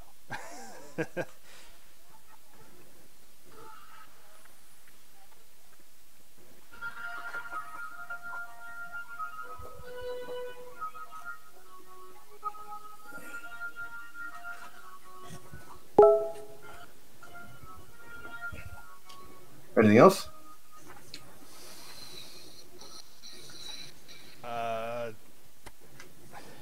Oh, yeah, I guess my extra attack. You don't have to. I suppose I don't have to, but I will. 23. Hits.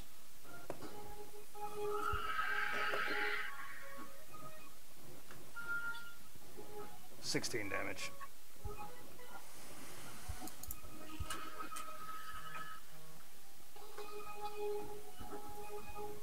Once again, a flash of light blasts out as Morningstar connects.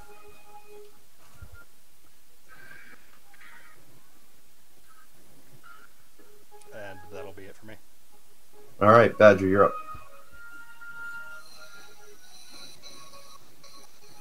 Alright, I am going to move into within sight of BC.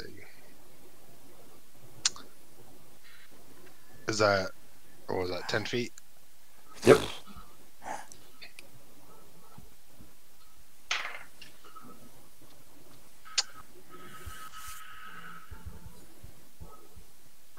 Does a 21 hit? You have sniper or whatever it is, right? Yeah, I have sharpshooter. Yeah, it's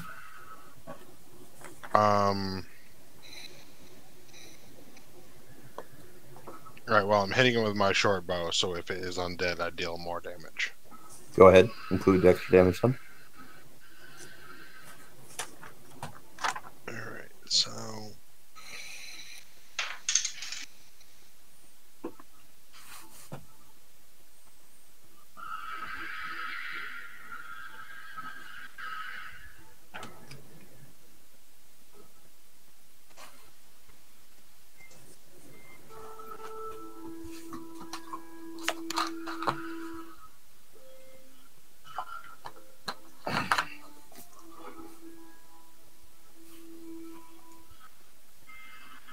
Oh, sorry. 27 damage. 27.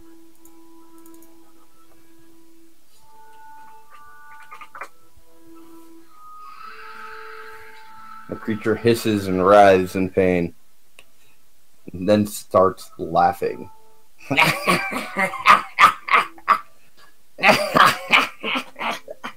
I'll be back and eat you later, or my master will.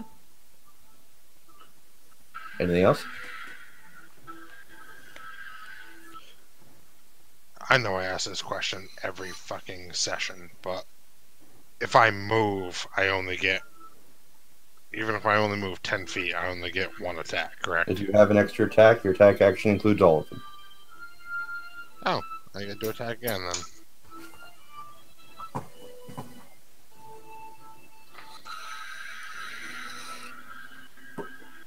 You're thinking of the 3rd edition of full attack. Yeah. Does a 16 hit? 16 does hit, yes. Alright.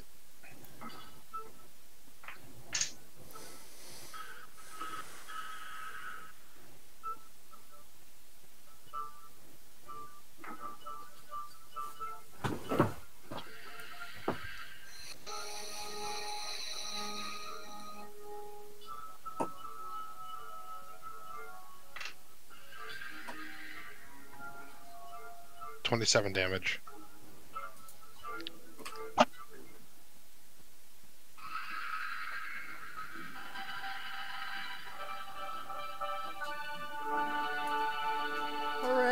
With your final bolt, the creature collapses in a clattering pile of bones and shadowy, still moving robes.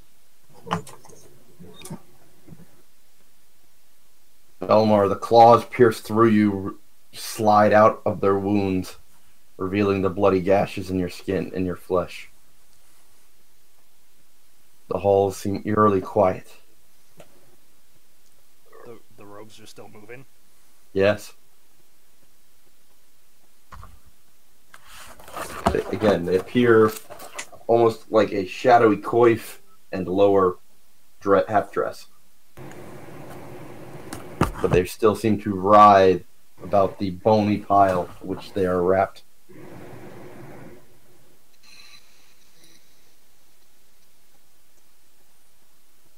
Do you think we should chop off its head?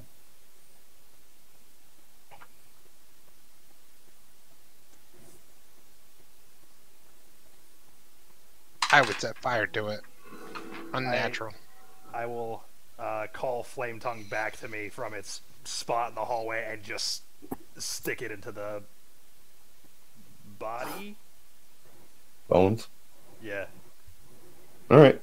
The flames seem to char the bones it comes in contact with. Seem to have no other effect. Good enough. Is it still moving? The robes are.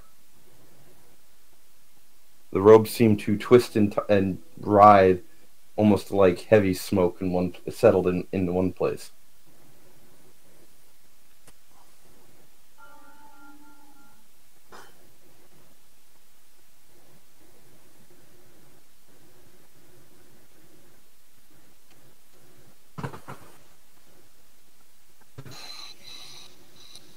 Like the robe's on fire?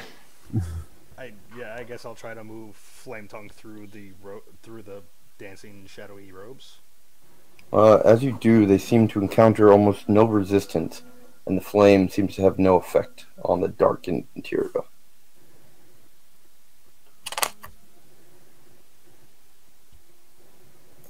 Oh well.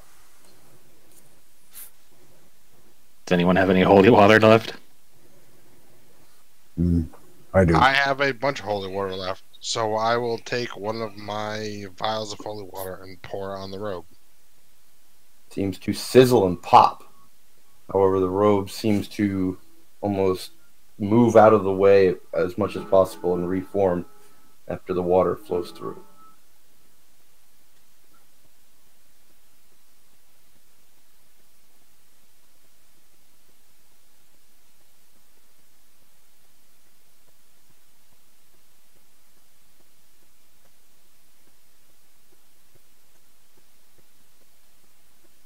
No, that sucks. I have ideas. It's like that zombie in Resident Evil. You gotta shoot it with a rocket and move down the hallway, but it keeps coming back up. Actually, you know what? I'm going to take the dagger Maliki and stab it through the cloak. All right. He is acting as a stake for me.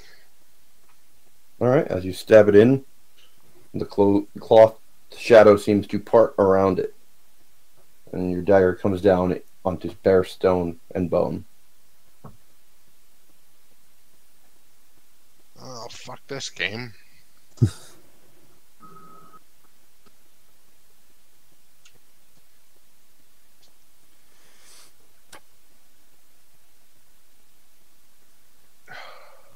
Hey, you back? Any ideas? I like sort of shake Morningstar a little bit.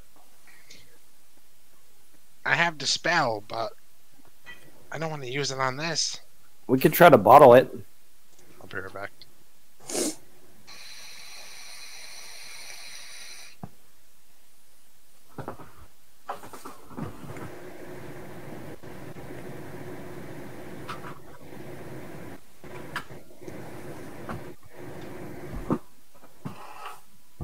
I look to Baracus and Arthur.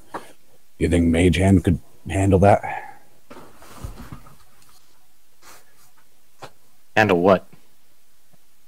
I gesture to the floaty black clothing.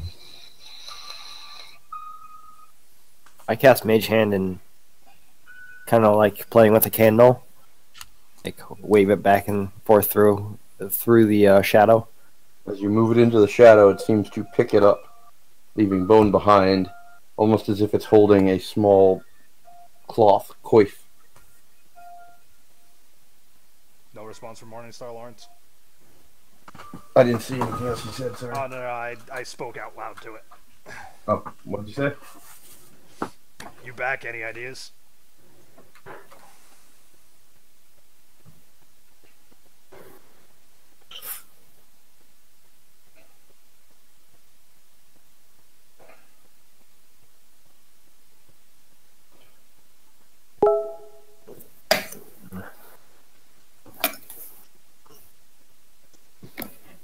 Alright, sorry.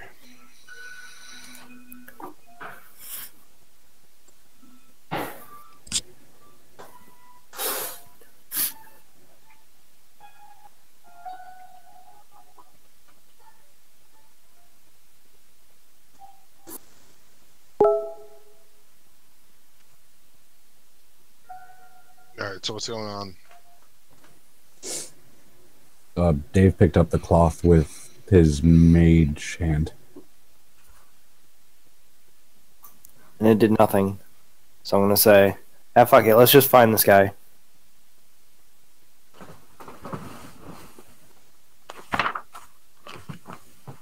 Well, it can be moved. If it wasn't so unnatural, I'd try to equip it, but that's probably a really bad idea.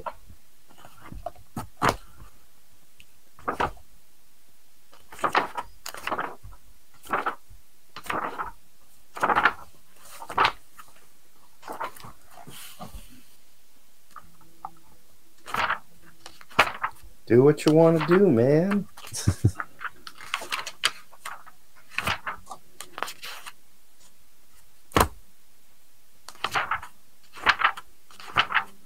Yeah, I'm with Urfer. Let's move on. Someone's with Urfer. Weird. Alright, moving on.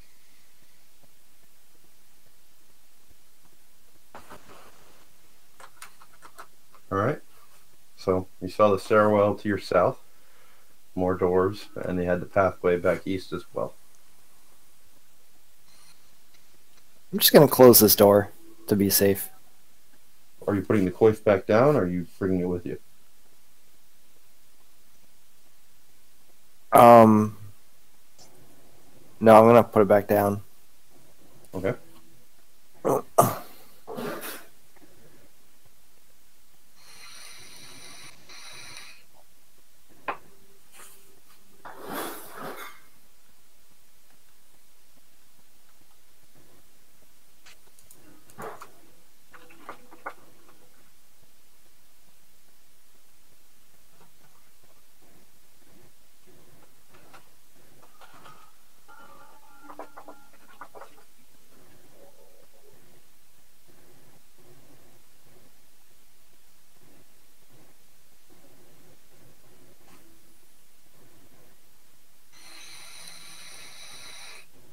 Oh, I was muted. I listened to the door opposite.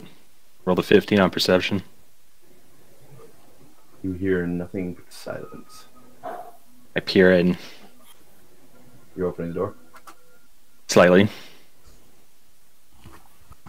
All right. Give me a perception check. 17. All right. You see what looks like a couple humanoid-looking shapes in the room. None of them seem to be moving.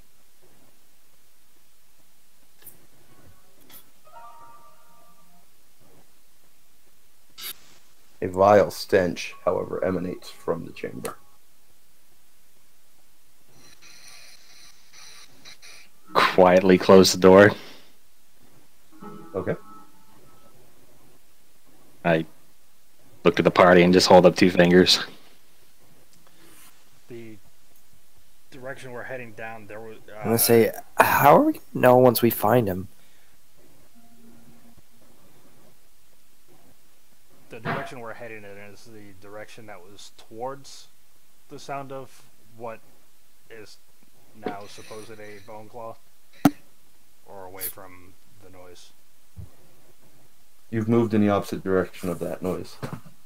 Okay.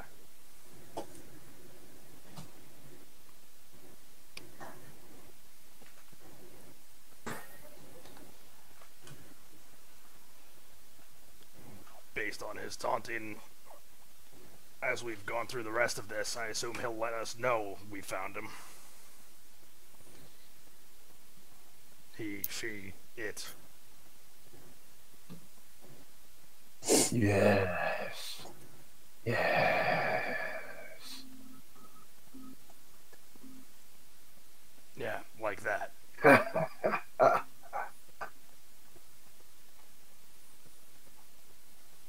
All right. So you want to go down the stairs or go back east?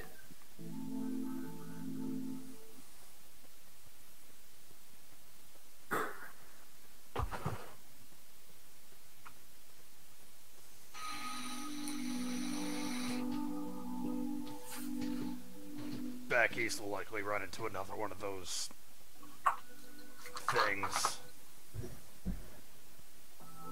All right, Trevok, lead the way.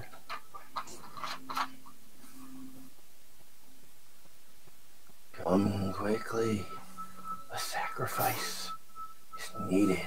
The ritual is almost ready.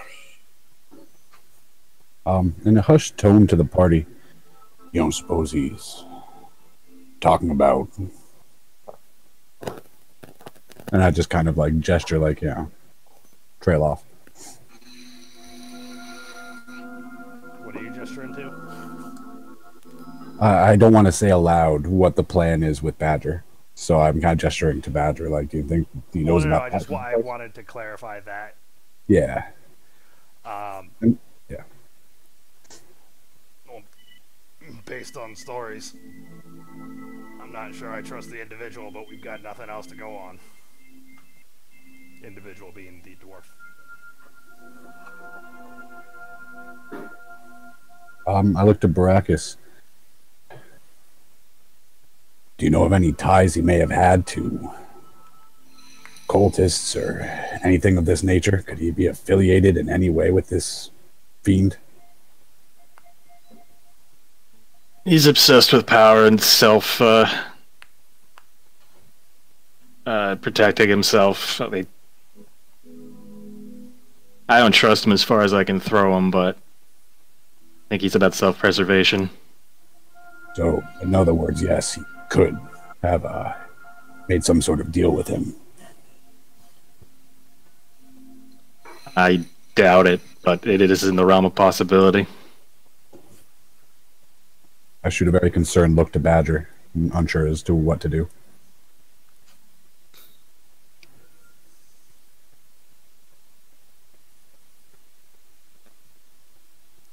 I believe Urfa was looking towards me to guide him down the hallway towards the other bone claw instead of going downstairs. Yes? I'm saying go downstairs.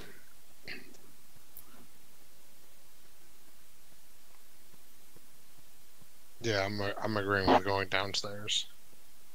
I did hear what you said, Mike, but I have no response to it. Oh, no problem. Alright, down the stairs it is then.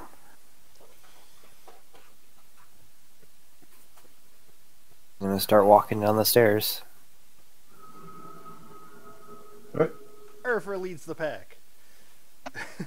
My 120 vision, 120 foot night vision, dark vision. Alright, as you walk down the stairs, though it's shadowed and you can see through it, you get the sense that shadows are breaking like a light wind before you, billowing forward, almost opening the pathway, though they provide no obstruction.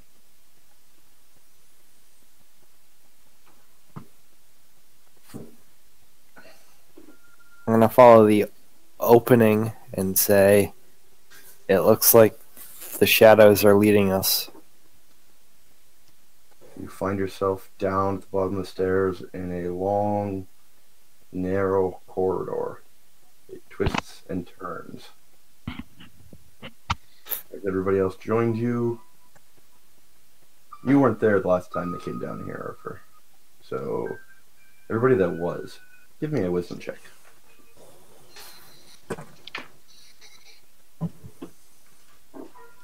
Belmore wasn't there either. Belmore was there, wasn't there? Wasn't he? No, that's when you and Dave were on different characters. No, You Belmore had was here when we you went. had your crazy work. Oh no, he died before then. He died like 2 sessions in. Yeah. Never mind, yeah. Belmore was there. Wait, so are we back to where Dave got consumed? Well, we'll find out after I get all my wisdom checks. Remember there was like this arduous path that the Yeah. vampire led us to? It seems eerily familiar, and you seem to recognize, if not this direct corridor, this makeup. The dwarves with you can testify that you're at the appropriate depth to the beginning of that journey. We're back to kill Dave. Campaigns always come full circle. Just Yep. kill Dave. Either Dave dies or Dave gets killed. As you walk down the corridor, it seems to go for about 50 feet, and you can see doors, small doors to your right and to your left as the pathway branches to the right. Yep, the right and the left where all the little slave children were killed or sacrificed.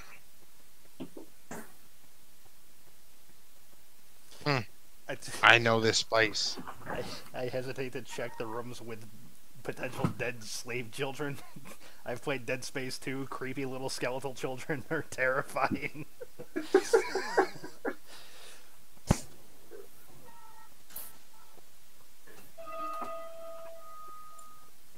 If Lawrence keys up like a soft-spoken version of Twinkle Twinkle Little Star, I'm out.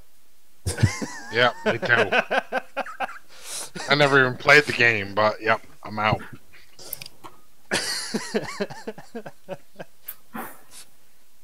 I can hear the Google.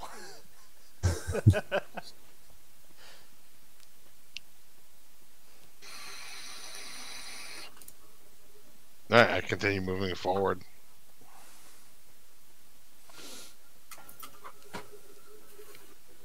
Can I make a... Yeah, fuck this. Yep.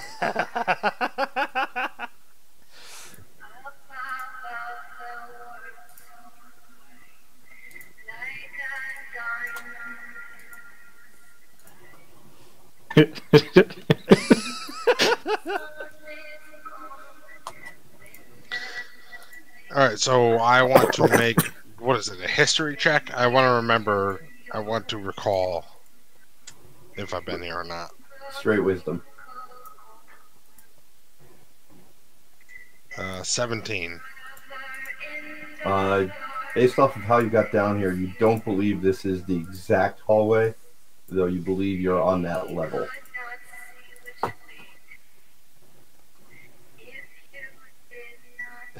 I want to make a wisdom check on the side rooms.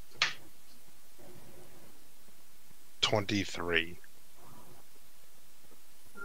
What are you trying to recall about side rooms? What do I remember from the original hallway?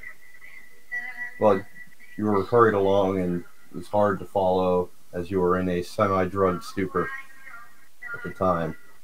Though you recall seeing various macabre acts being performed. Blood rituals, creatures feeding, bodies.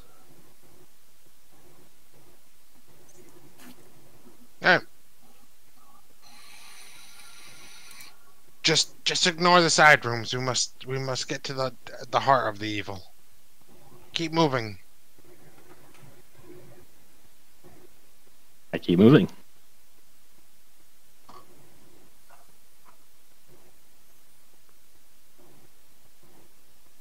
I'm gonna continue down the hallway. Continuing. All right. As you walk down the twist of the corridor, you come to a branch path one going east, one going west.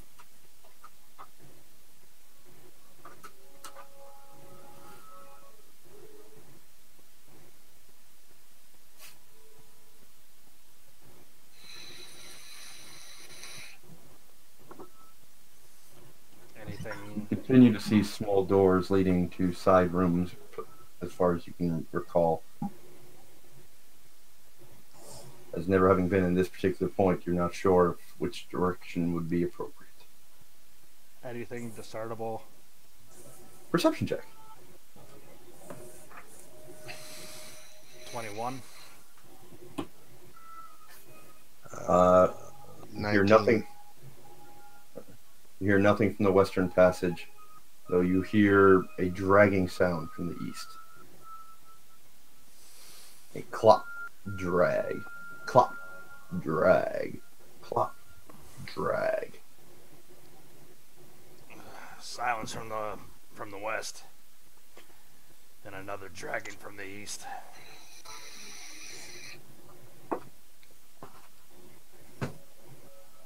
So we go east and destroy this unnatural force. And I arrow to short bow, start moving east. All I kind right. of look back at you guys like, let's go. So Badger's leading. No, I stop and wait for them. I head down east. I follow. As you turn east, the hallway turns slightly back to the north after about 20 feet. And you see a shuffling figure dragging a leg behind it. Seems to walk and then drag its right leg. Its body is hunched, and you can see, even in the darkness, its skin is ashen gray. Its arms ending in distended hands that have been twisted into claw-like shapes. As you got closer, you can hear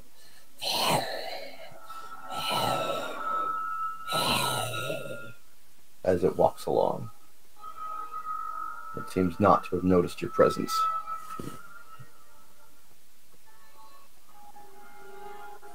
Fire everything!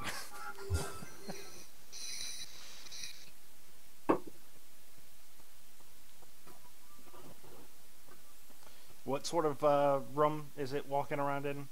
It's in the corridor. It's in the corridor. It's in the corridor? Okay. Mm-hmm. How wide is the corridor? 5 feet wide.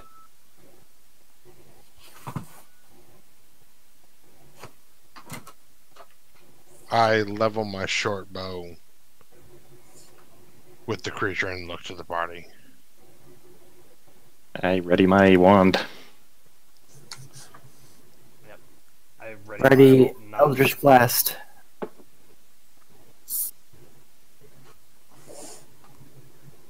Unleash hell! And what's your order? I was at the front, I believe so.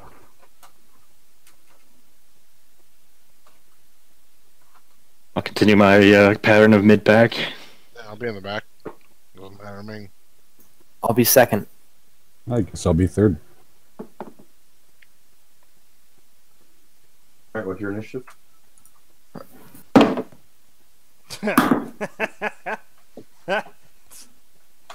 Have fun getting around me, everybody else.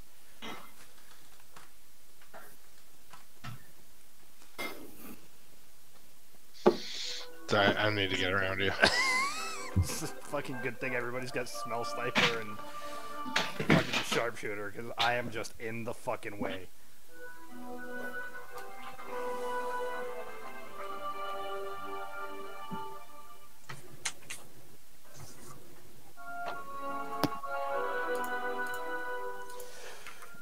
Alright. Balmar, you're first.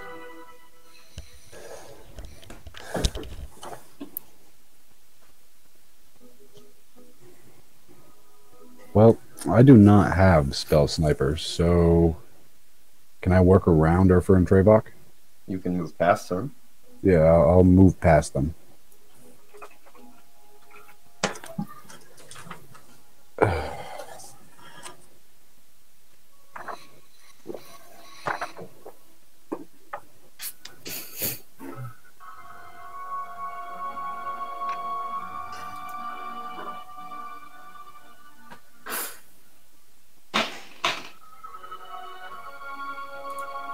I'll move within 30 feet of him.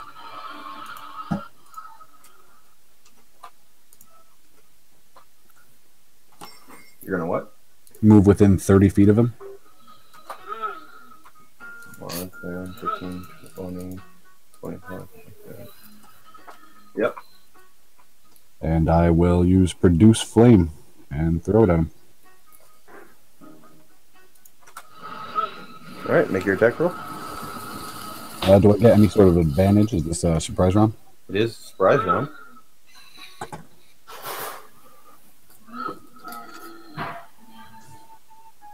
Alright, does a 22 hit? Yep.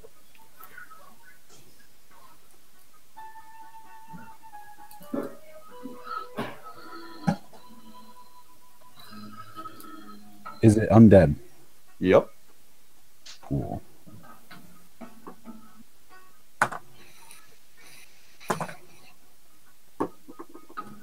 It's going to be for 14 damage.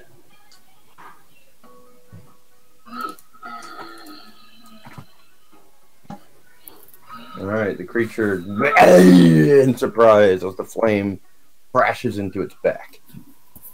Its head whips around, revealing a lolling tongue hanging down past its chest, toothy claws, and a mildly misshapen face. Dark gleaming red eyes beam from its face. You get the overwhelming sense of hunger emanating from the creature. Hunger and rage. Anything else? That'll be it. Alright, Baracus, you're up.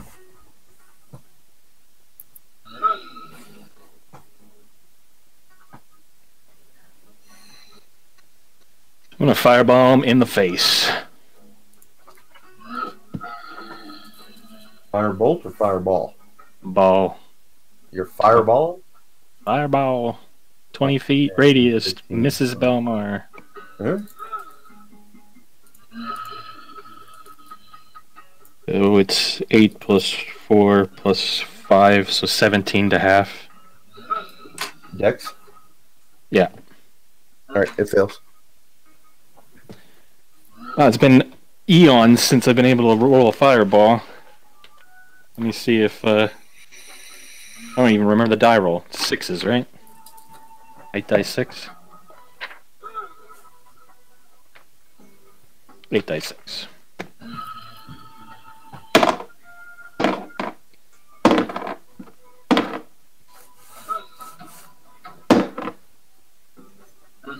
Four, 29, 35, last one, even 40. 40 damage? Yep.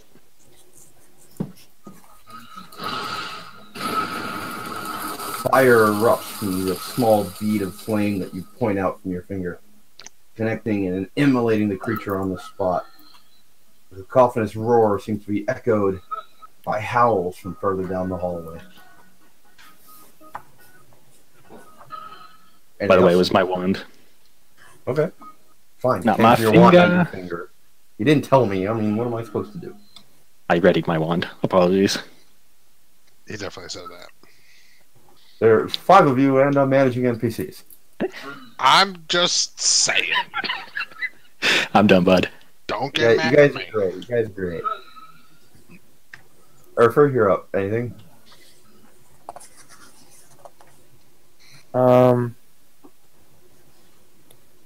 Yeah, I'll move up 20 feet. Okay. Anything else? I'll take the dodge action. Alright. Is that it? Yep. Alright. Badger, you're up.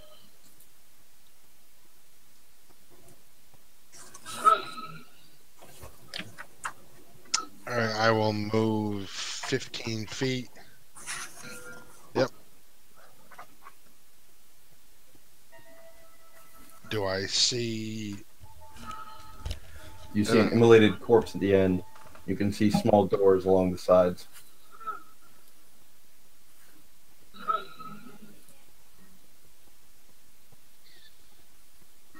More howling around the bend. Yes, you heard howling around the bend in response to the fireball.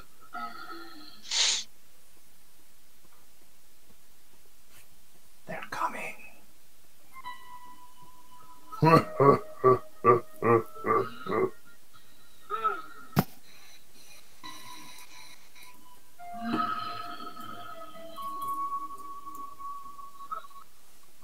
I will cast Spike Growth at the end of the hallway.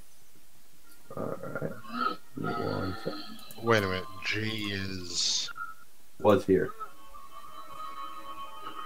When he tabs, it goes back to a previous state. This is the updated one.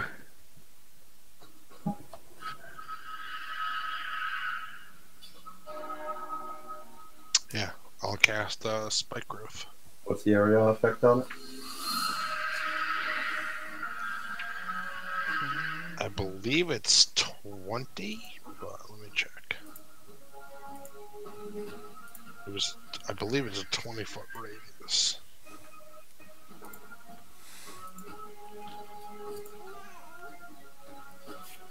Yep, 20-foot radius centered on a point.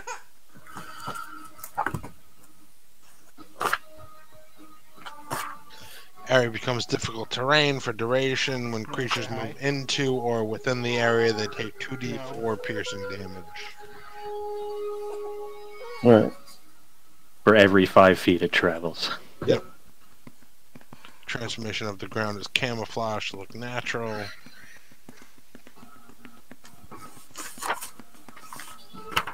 So I will alert my companions.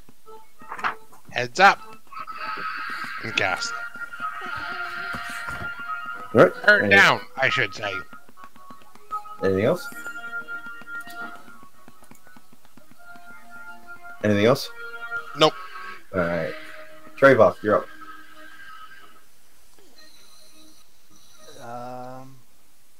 Alright, seeing these spike growth, I will ready a firebolt for a hostile to come around the corner, I hope. Okay. Whee! You can use your fire. Oh, sorry, I gotta roll initiative, don't I? Do-do-do-do.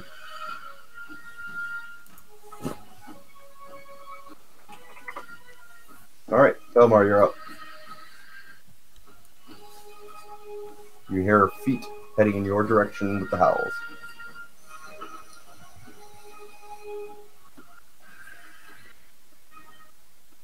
Mike? He's away. Why would... Get him! He knows I can't see anything. Well, I mean, it's true. He did type, but... I know that only because I just checked. Yeah. He should move into the spikes. Oh, yeah? If you don't say anything, he might, Dave. He just might pulley you.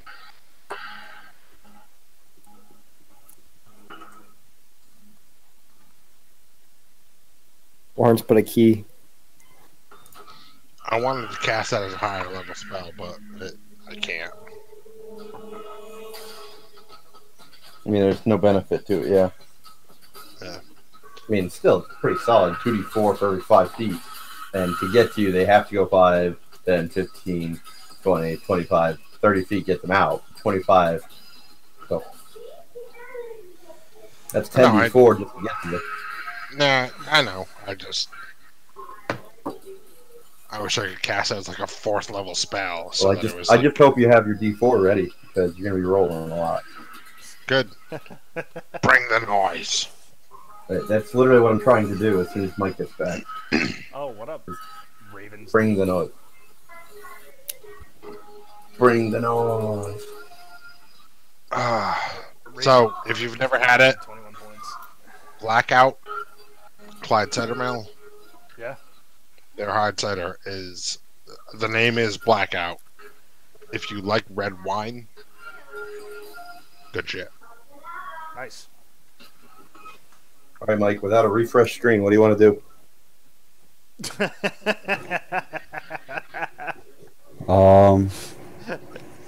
I did say I alerted the party. Yep, well, I just want to see what he does.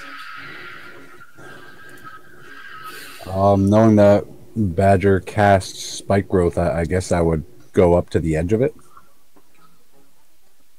Where do you want to go? To the edge of spike growth. Where do you want to go? You can see the screen. You can come say night. You want to say night? You on move, holy man. You want to say night? It's all visible to you. I put it back up there. You excited? I can't see where the spike growth is, though. No? No. Can everybody else? This is where we learn Mike is colorblind. Yes. It's there. A really light green. If I change my angle, I can see it. Yes, it's very light green. Okay. Night, night. Night. Night. Good night, Penny. Night. Bye-bye. Turtle power! Cowabunga. Cowabunga. You remember Spider Death Pose? Spider Death Pose. She was like, turtle power. Oh, She does it every time anytime she hears Heroes in a Half Shell. It's like the Kool-Aid man for her right now. Heroes in a Half Shell, just run down the hallway. Turtle power! So I guess I'm going to N42. All right. Anything else? Seeing as I don't know where anything is and can't get past the spike growth, I'm gonna dodge. Well, you can. You can go into the spike growth. But it would hurt me. Well, you can go into it. Can or can't. should are two different words. That's true. All right. You're a druid, you could wild shape yourself to the wall around. I might need that wild shape. I'm just listing it as an option.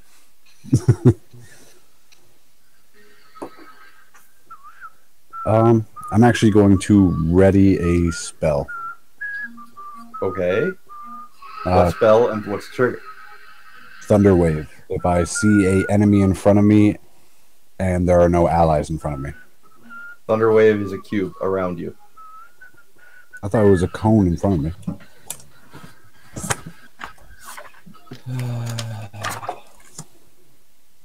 Nope, it's a cube around you.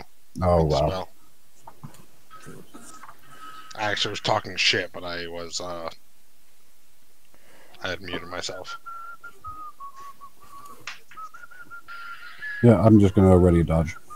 Okay. Ready dodge, or you're going to take the dodge action? I'm going to take the dodge action. There we go. Baracus, you're up.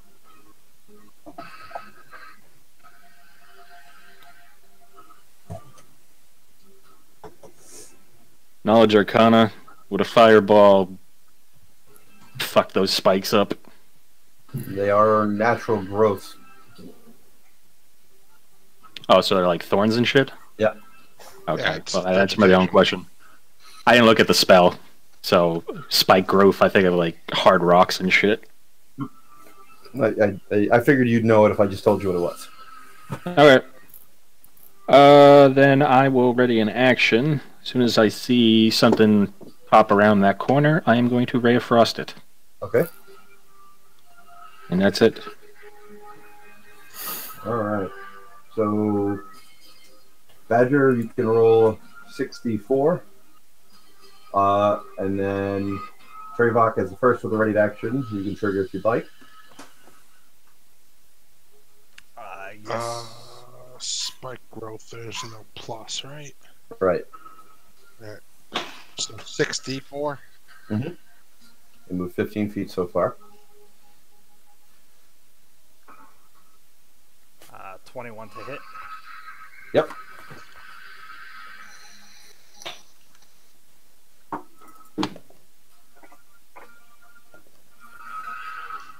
It'll be 8 fire. 17. Alright. Belmar is the next with a ready to action. Oh, you didn't have it. Never mind. You dodged. Baracus is the next with a ready to action. A lot. 20. Wow, huge brain fart there. 27. That hits.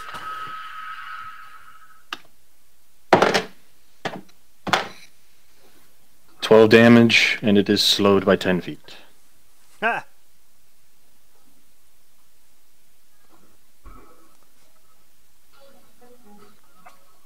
Alright. You can add 2D more 2 more 2d4. So 2 more d4 you can do with damage. They're Badger.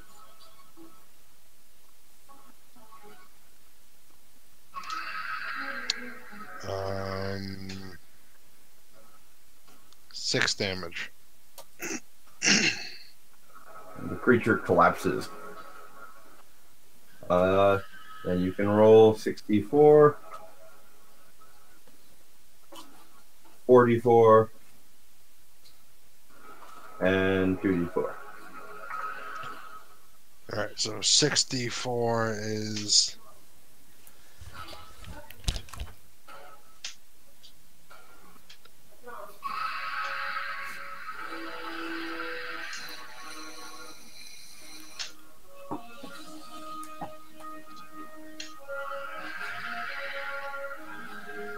$20 on the first 64. What else was it rolling? 44 and a 2d4. 5 damage on 2d4.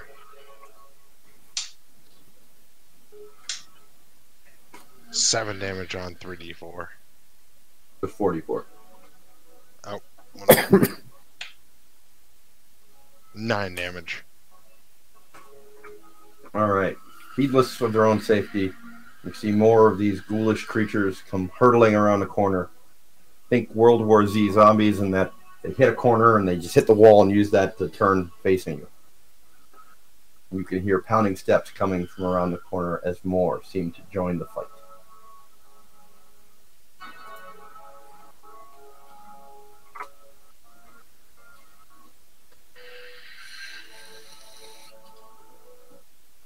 Alright. Trevok, you're up.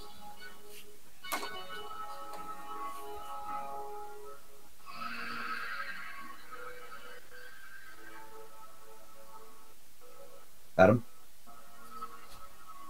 Walked away. Never mind, he's going back to his original initiative order now for that one. Alright, Erica, you're up. Alright, I'm going to Eldritch Blast. G2. That was a 16 hit. Uh-huh.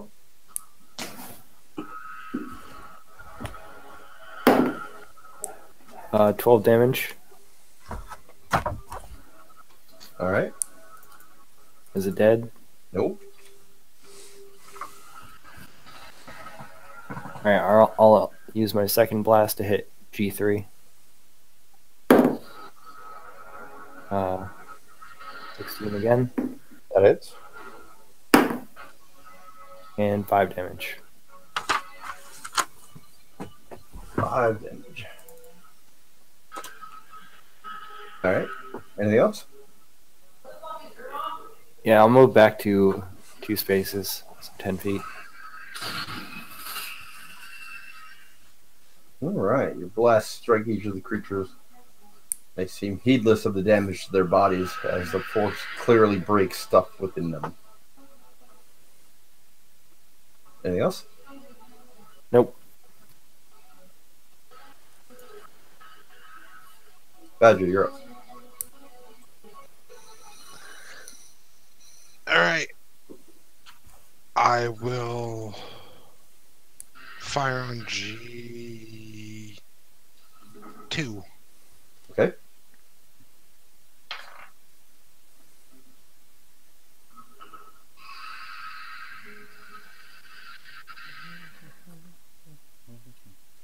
Does a 22 hit?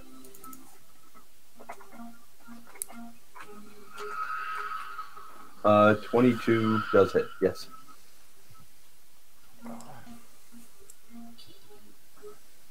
Undead? Uh-huh.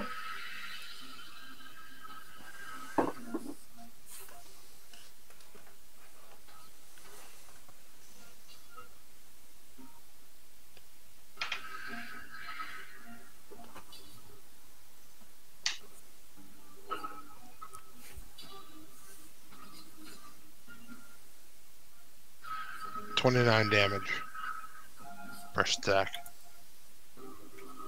It collapses your arrow through its heart. So I will fire on G3 for next attack. Okay.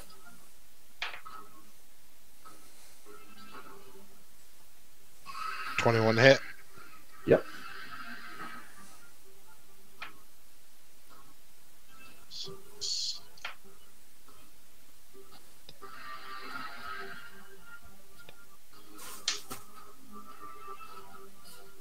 $22 damage.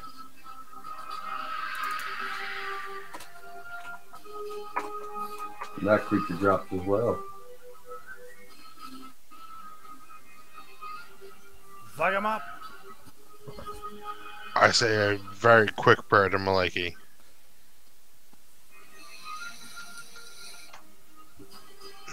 You get the sense your prayer is going to the void.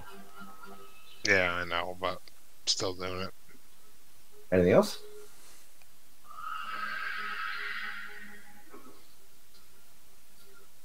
That it? Nope. Yeah, I'll focus on the spell. Alright, Trevok, you're up. Alright.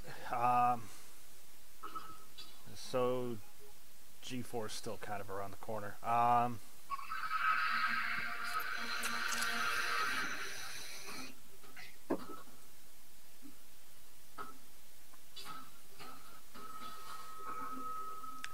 Is G4 full cover? From you, yeah. Okay.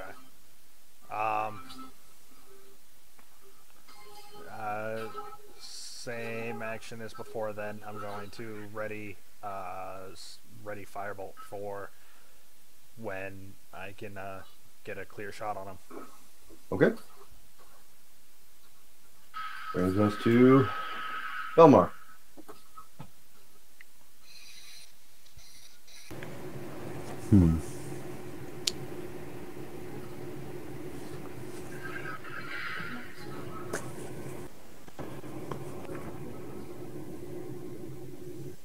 Now you said we heard multiple footsteps around the corner. Yeah. So, all right.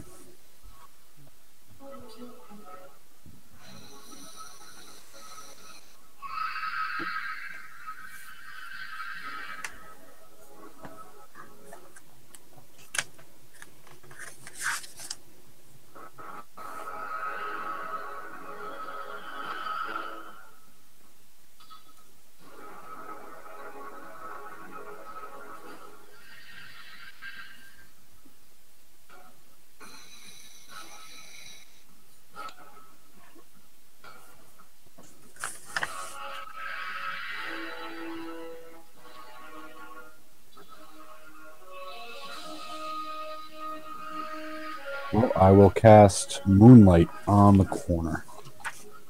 Or Moonbeam.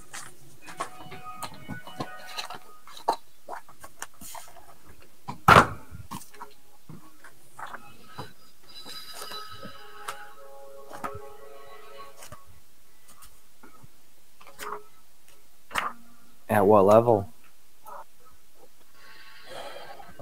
Just gonna keep it at second level.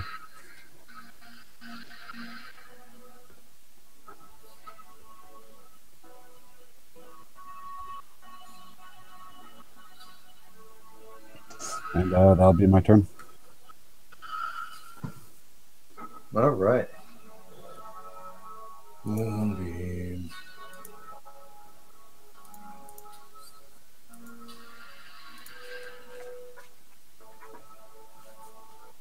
All right. So, if it has a 5-foot radius, if I cast on the corner, is it safe to say it goes around the corner a little bit to G4? They're all gonna enter it, man.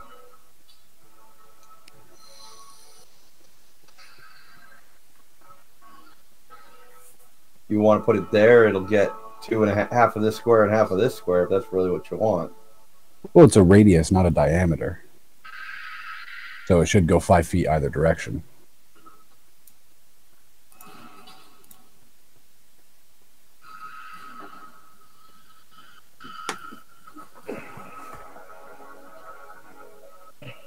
See, that's why I don't cast Moonbeam.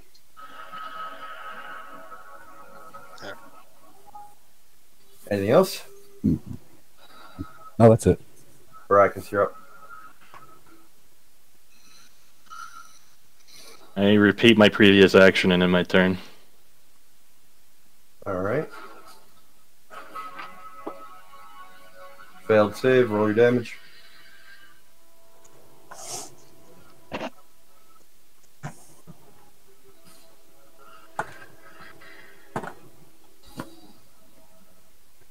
That'll be 14.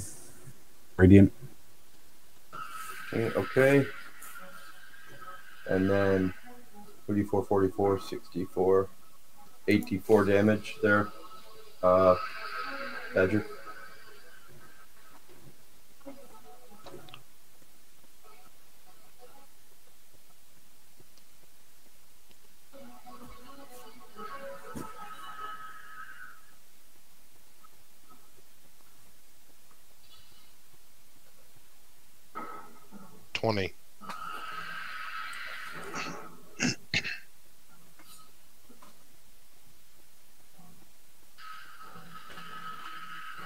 Creature falls dead at your feet, Belmar. You all hear some muttered chantings. And you find your concentration snap as your spells are dispelled.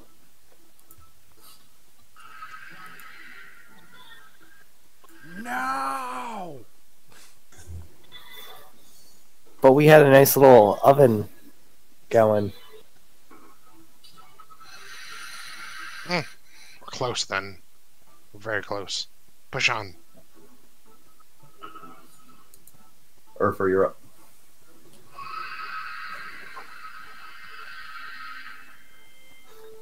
I'll move up to behind Belmar. Anything else? I will ready in action to Eldritch Blast anything that comes around the corner. Okay. Badger, you're up. Hmm.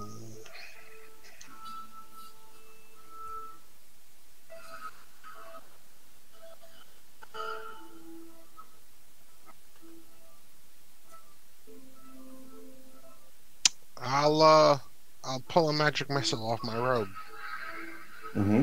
and ready it. And I will move forward. Where am I? You're right there.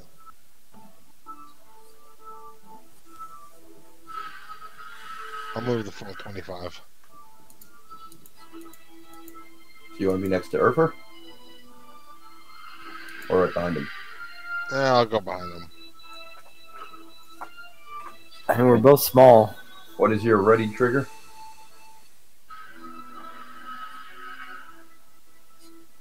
Ryan? If I see something come around the corner. Okay.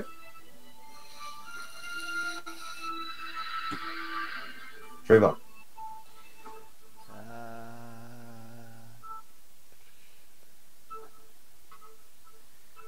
Moving 25 forward, it'll be what? Same space as Belmar? 5, 10, 15, 20, 25. Yes. Alright, I guess I'm just gonna join the train of going behind Badger and continuing to have my firebolt readied for a hostile around the corner. Okay. Brings us back to Belmar.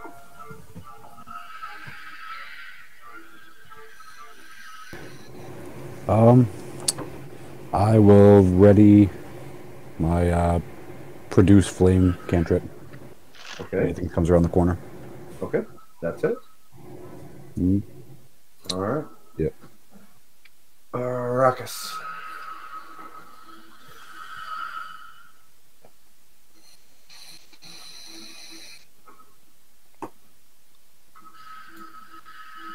Do I attempt to burn away these corpses and potentially hit anything down that hallway? Or do we want to keep the difficult terrain?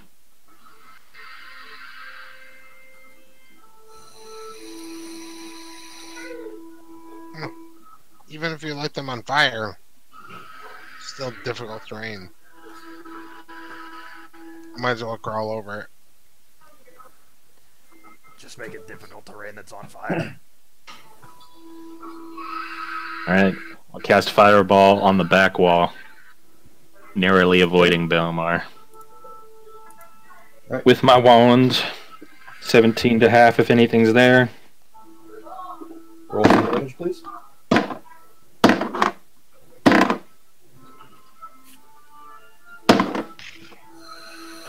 I love when Chris starts rolling dice.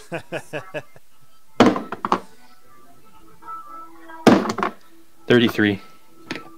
Chris starts rolling dice and you know that women and children around the place are dying. Everybody. All right. You definitely hear some screams of rage and pain. Do it again. And you hear, "You will pay for that. The shadows shall dine upon you." Quicken spell. I need to save some of these sorcery points, though. I already burnt a couple saving you. Anything else? I'm gonna have my back pressed up against the wall to my right, keeping an eye on our flank. Okay. A wounded creature comes around the corner. I believe Be ready in a minute. first person with the ready action was Urfer.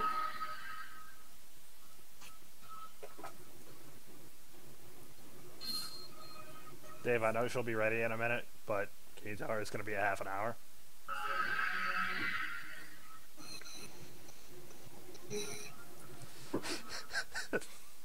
Dave, Yeah. you want to do your ready action? Oh, sorry. Yes. Yes, I do. 21. Hit. 7 damage. 21 again. Hit. 6 damage.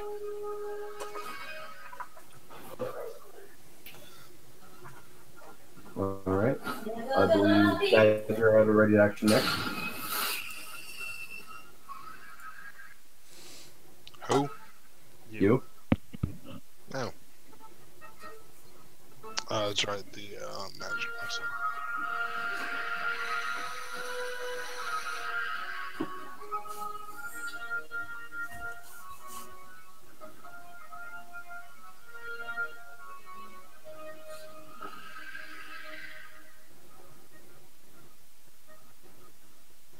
Yes. No.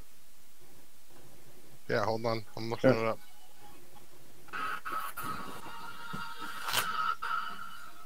Uh, 1d4 plus 1 times 6.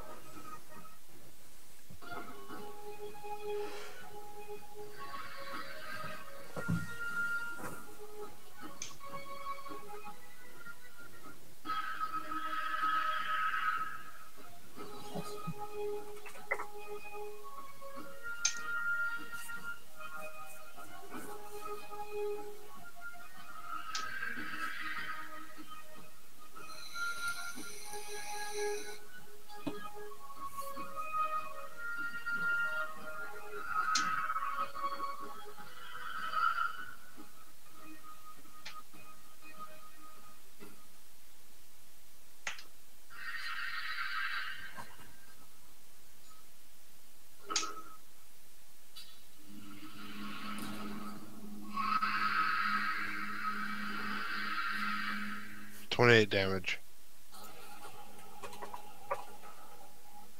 Creature collapses.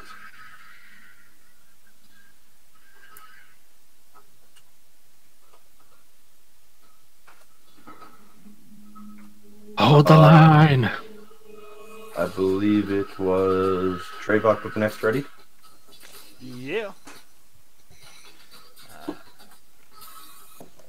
It's a good call, Canada. It's exactly what we're doing. It's 27. Hits. And it's going to be 12 fire. Another one drops. Scrambling over his buddies. You see another one appear. I believe Belmar had a ready to action. Yep. I'd like to take it. Does a 12 hit? No, the 12 does not hit.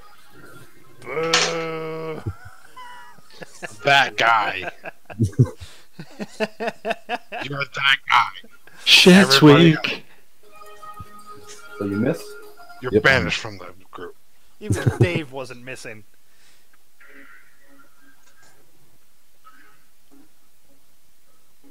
Look at him. Now you're going to get hit. It's all your stupid fault.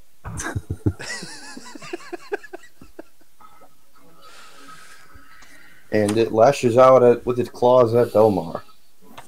Critical threat. What is your AC? 18. This is what Not you a critical. Not a critical. Deals.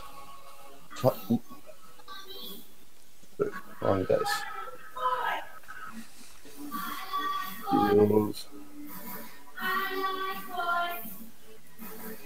Congratulations, someone likes boys. Guessing it's Ashley. You take 9 points of slashing damage and make a Constitution saving throw.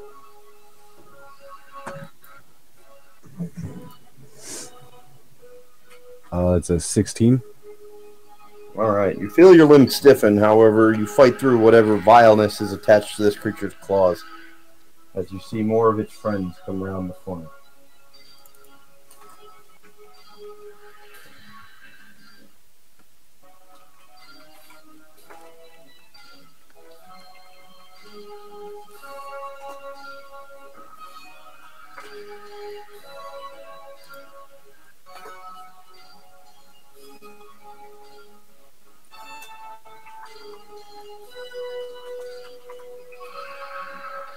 Gee, 110 would be pretty scared, wouldn't it?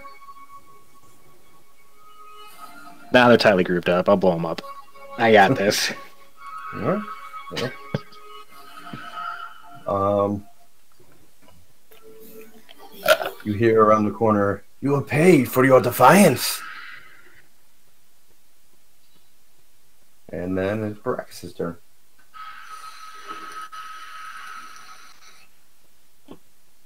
I will use the wand again on the back wall. All right.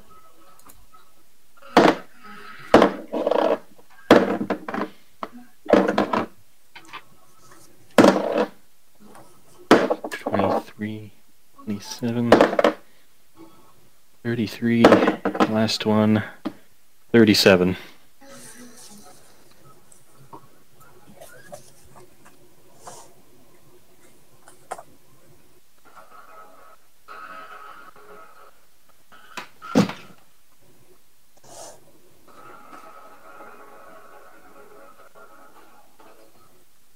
Created quite the bottleneck at the far end of the hall.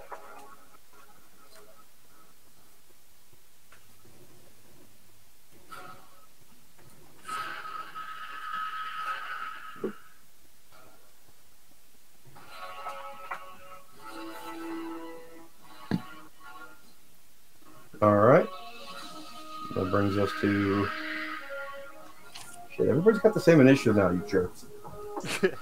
Man, they're all tough to figure out. All right, we'll just go from the top down then. Badger, you're up.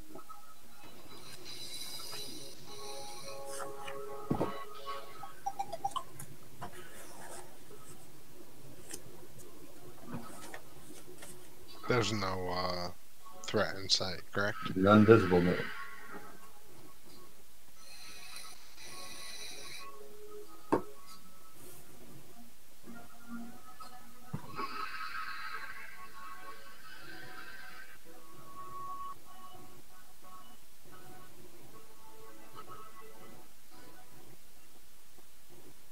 Alright, I'll come up and to the right.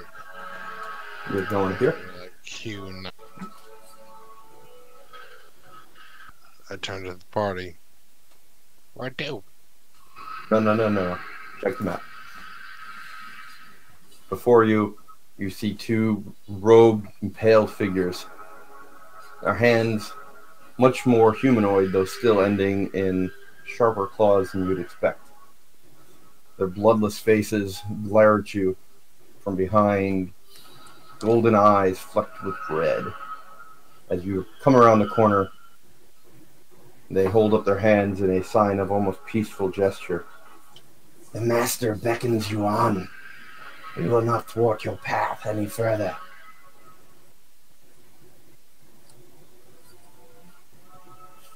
Would you like to do anything else? No.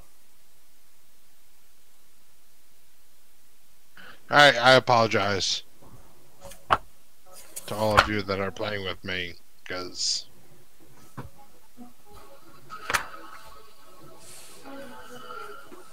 I have to play the character.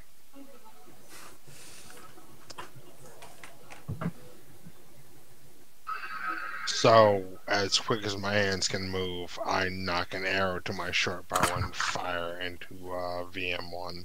Okay. Not natural. I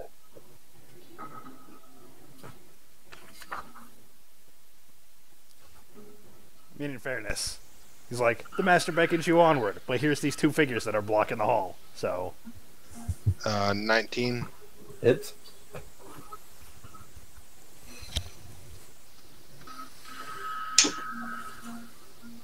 It hasn't taken damage yet, though, right? Correct. Alright.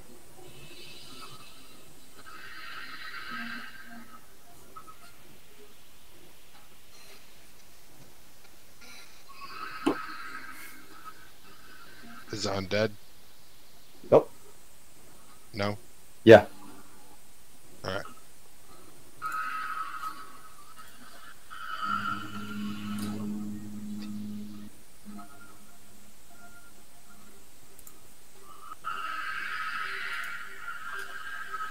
$28 damage.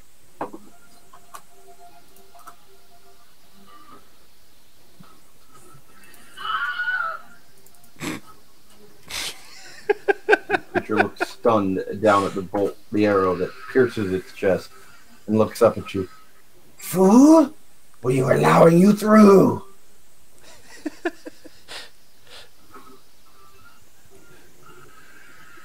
Maleki protects me. Maliki is dead. Then I simply knock another arrow to my short bow away from my tongue. Belmar, you're up. All right, just need 1 second.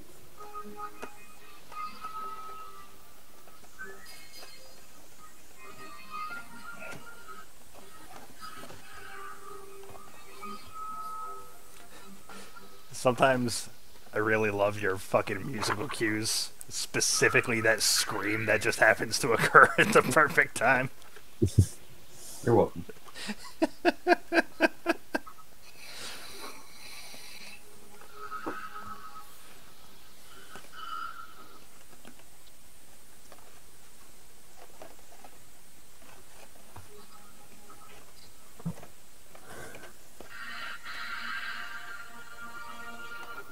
All right, I will go just around the corner to the same square that G11 is. Cool, break for that one. And I'm going to use my Staff of the Woodlands to cast Wall of Thorns, starting at G38. Or no, I'm sorry, S38. It's like, what? Like, wow. You know what? No, I'm going to do R38 to T.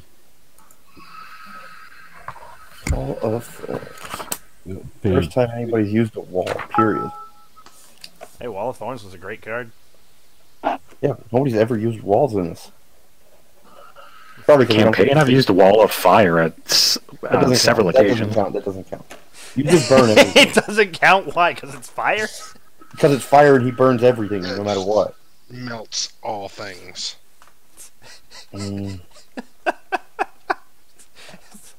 I've cast wall multiple times. Ah.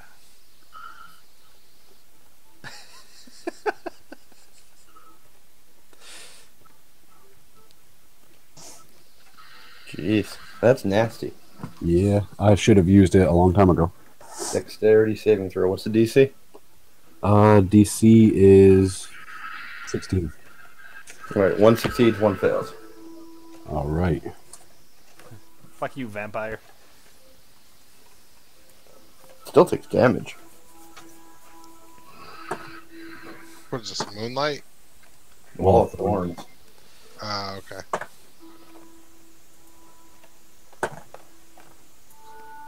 It was always one of my favorite walls.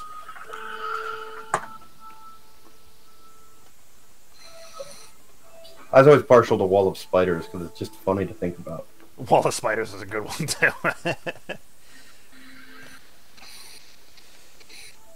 I need to get that book.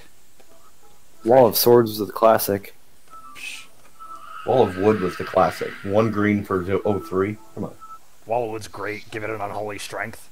Yeah. And all of a sudden you're like, the wood is beating me. It's not how this is supposed to work. So that'll be 36 piercing to the one who passed, 18 to the one who... Oh, no, I'm sorry. 18 to the one who passed, 36 to the one who failed.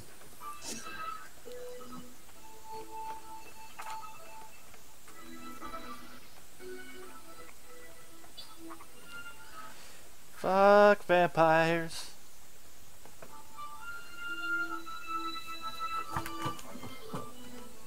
Is Badger on the map twice? Did it glitch out? No. He's not on map twice. You're crazy. I just didn't know if it wasn't updating. My bad. Alright. With a word, Belmar waves his hand and the hallway fills with a massive wall of thorns compacting and crushing into the hallway. You hear the screams of the vampires, which you clearly recognize them for what they are, as the thorns pierce their bloodless flesh. You fools! Should leave you to die in the labyrinth.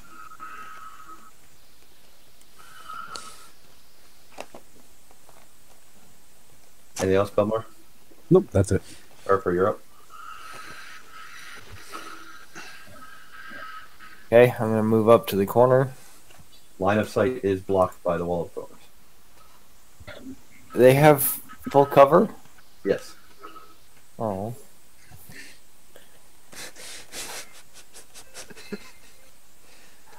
I was gonna Ray of Frost them to reduce their movement. I know. I know what you're going to do. Or something along the lines. But the spell specifically says it blocks line of sight. In that case, I will take the dodge action. Then my turn. Congratulations. Okay. Trevok? He got up at that bad time again. He's going to move forward 25 feet. 5, 10, 15, 20, 25. And ends his turn. That's what he's going to do anyways. Alright. Vampire 2 moves out of sight.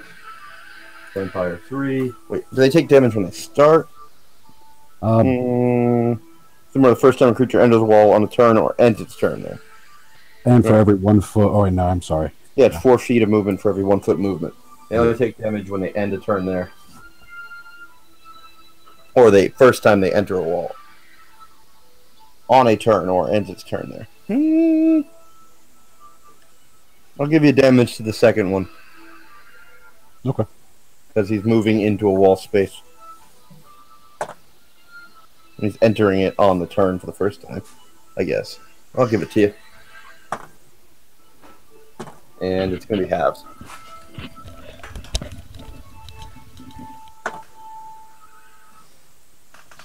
Oh, the other one ran away? They're not That's gonna be- stupid. 34 damage. Oh, I'm sorry, it's halved. That's going to be 17 damage. Alright. That and you literally can't see them in there, so. Even if they were still there, you wouldn't know. Alright. I mean, I can still be sad about it. Well, they might still be there, you don't know. They could be just waiting in the thorns, waiting for you to come. Sounds like a really, sounds like a really poor plan. Brachus?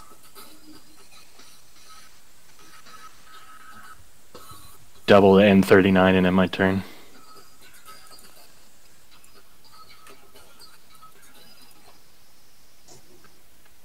Alright. Badger? Yes, the thorns will hurt you if you walk into them.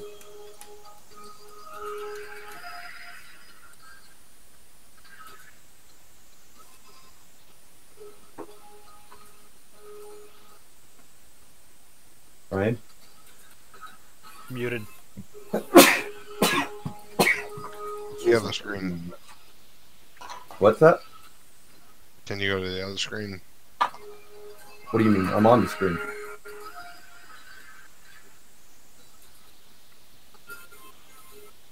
Oh, okay.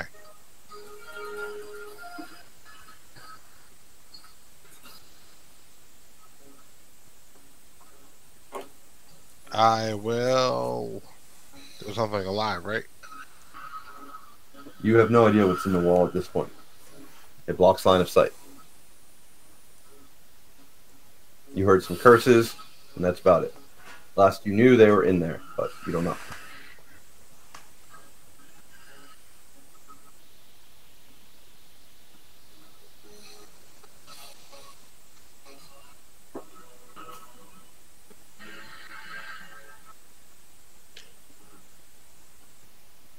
You want to do anything? Yeah, I do. Okay. So there's a wall in front of me, correct? Yep. A massive wall of thick thorns.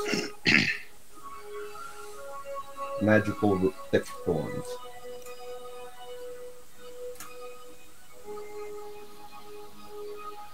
I will dispel magic. Yeah, hit the spell in your spell.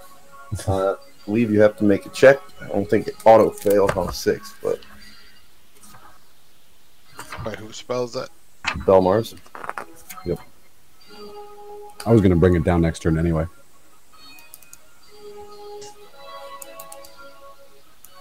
Wait, do I know it's his? Yeah, you saw him cast it. Oh, okay. So I'm not. I'm sorry. I will not do that then.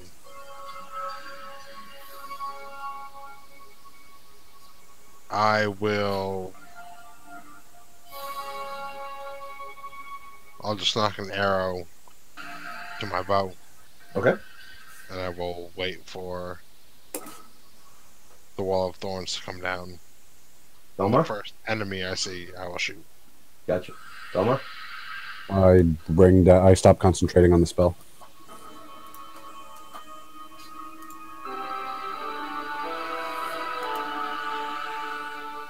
As the wall comes down, find no sign of your enemies. You do, however, see a small piece of parchment left behind. Grab the parchment and read it, I guess. As you pick up the parchment, it seems to depict a crude map guiding you through the labyrinthine halls in which you find yourself standing. You can see ritual room denoted as the end point. I hold the crude map up. Seems they've left us a way to the end. Though I hope it stung.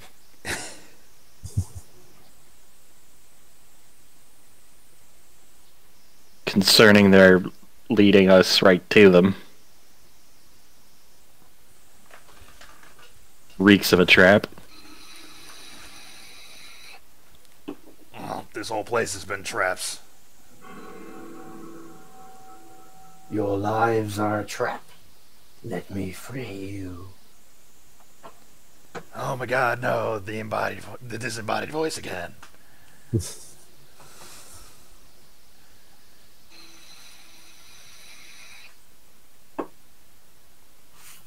I suppose we have no choice. Let's go. Referencing this crude drawing, which way do I think we should go?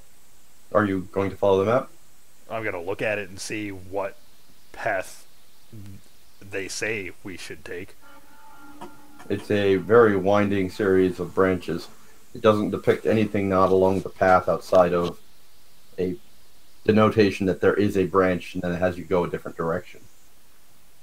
It consists of well over 30 more turns.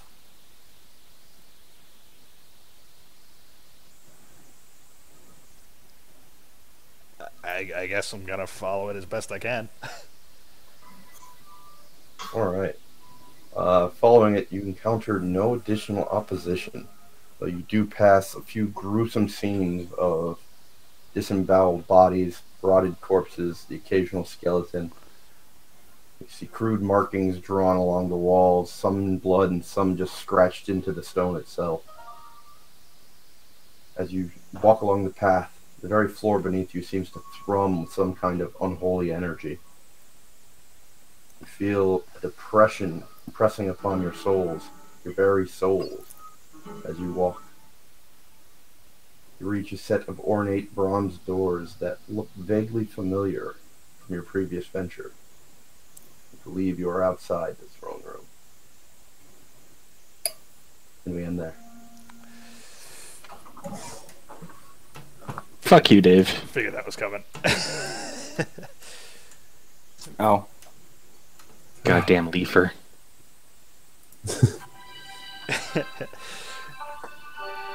Come on, in 2 sessions, Dave may kill Dave.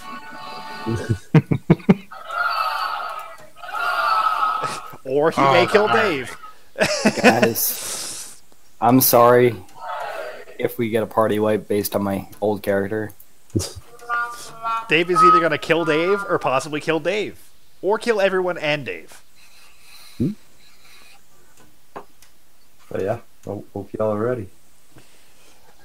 If you're... no, because you said you do like a... Never mind. Question was answered earlier. Was that English? Well, I was going to ask if next session, and since Dave's out, if you're going to do the build-up for Ryan and Chris, I was going to ask if there was going to be something further, but you had already established that you could do like a set Yeah, the scenario, kind of. Yeah, in the camps, give you guys some ideas and maybe introduce a few NPCs. Right.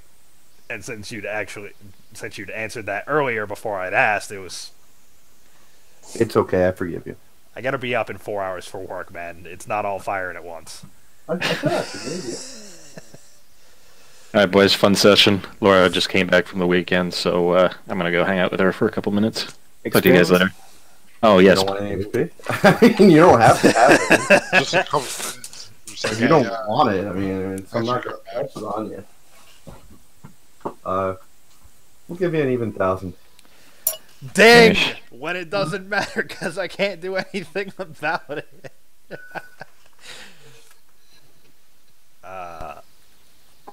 Hooray! You still get your hit points. I can be healed and not automatically there, but Right. yeah. You get other bonuses, you just don't get any new abilities. It does mean that I get the full benefit of my two-handed fighting just in time for my weapon to be sort of working. Oh yeah, you're loving that. Actually, I can tell. I do get my second extra attack with this level, so. All right, boys. Monster Grants on the bar for me and Laura there, Sir Lyrant. I'll talk to you boys later. Monster grants? Grats. Oh. Congratulations. I too Monster heard Monster Grants. Grants, and I'm Well, like, what what's did going you on, just Monster grants? What is this? I put a hard accent on that. I'm sorry. do? Night, guys. Night. Have a good Feel one. better, Dave. Goddamn leafer. Hope you enjoyed I the did it. You did what? When me and Melissa, our mini moon was that exactly.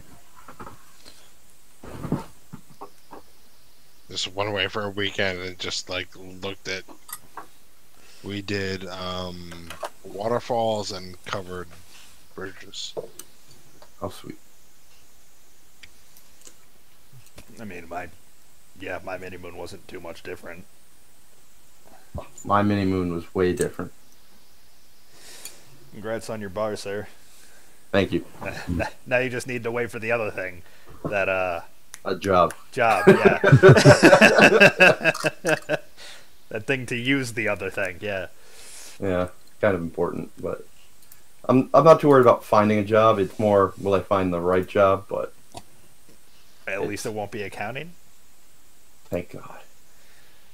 It's, based on stories, you can only go up from here. That's exactly how I feel, man. I've had so many people go, well, if it doesn't work out, you can always go get an accounting job. I'm like, yeah, I could. I really don't want to. I just put a lot of effort forth into not having to do that. Yeah. I mean, but I'll find something, and if it's not right, at least it's something, and it gets my toe in the door. I can always move on from there, so. And I got a potential other opportunity that I'm waiting on more details on, but I'm like wishy-washy on wanting it to work out because it's back in Miami, but Right. Huge opportunity if it comes through, and it is what it's been touted to me to be. So, but we'll see. Who knows? Fair enough. But Let me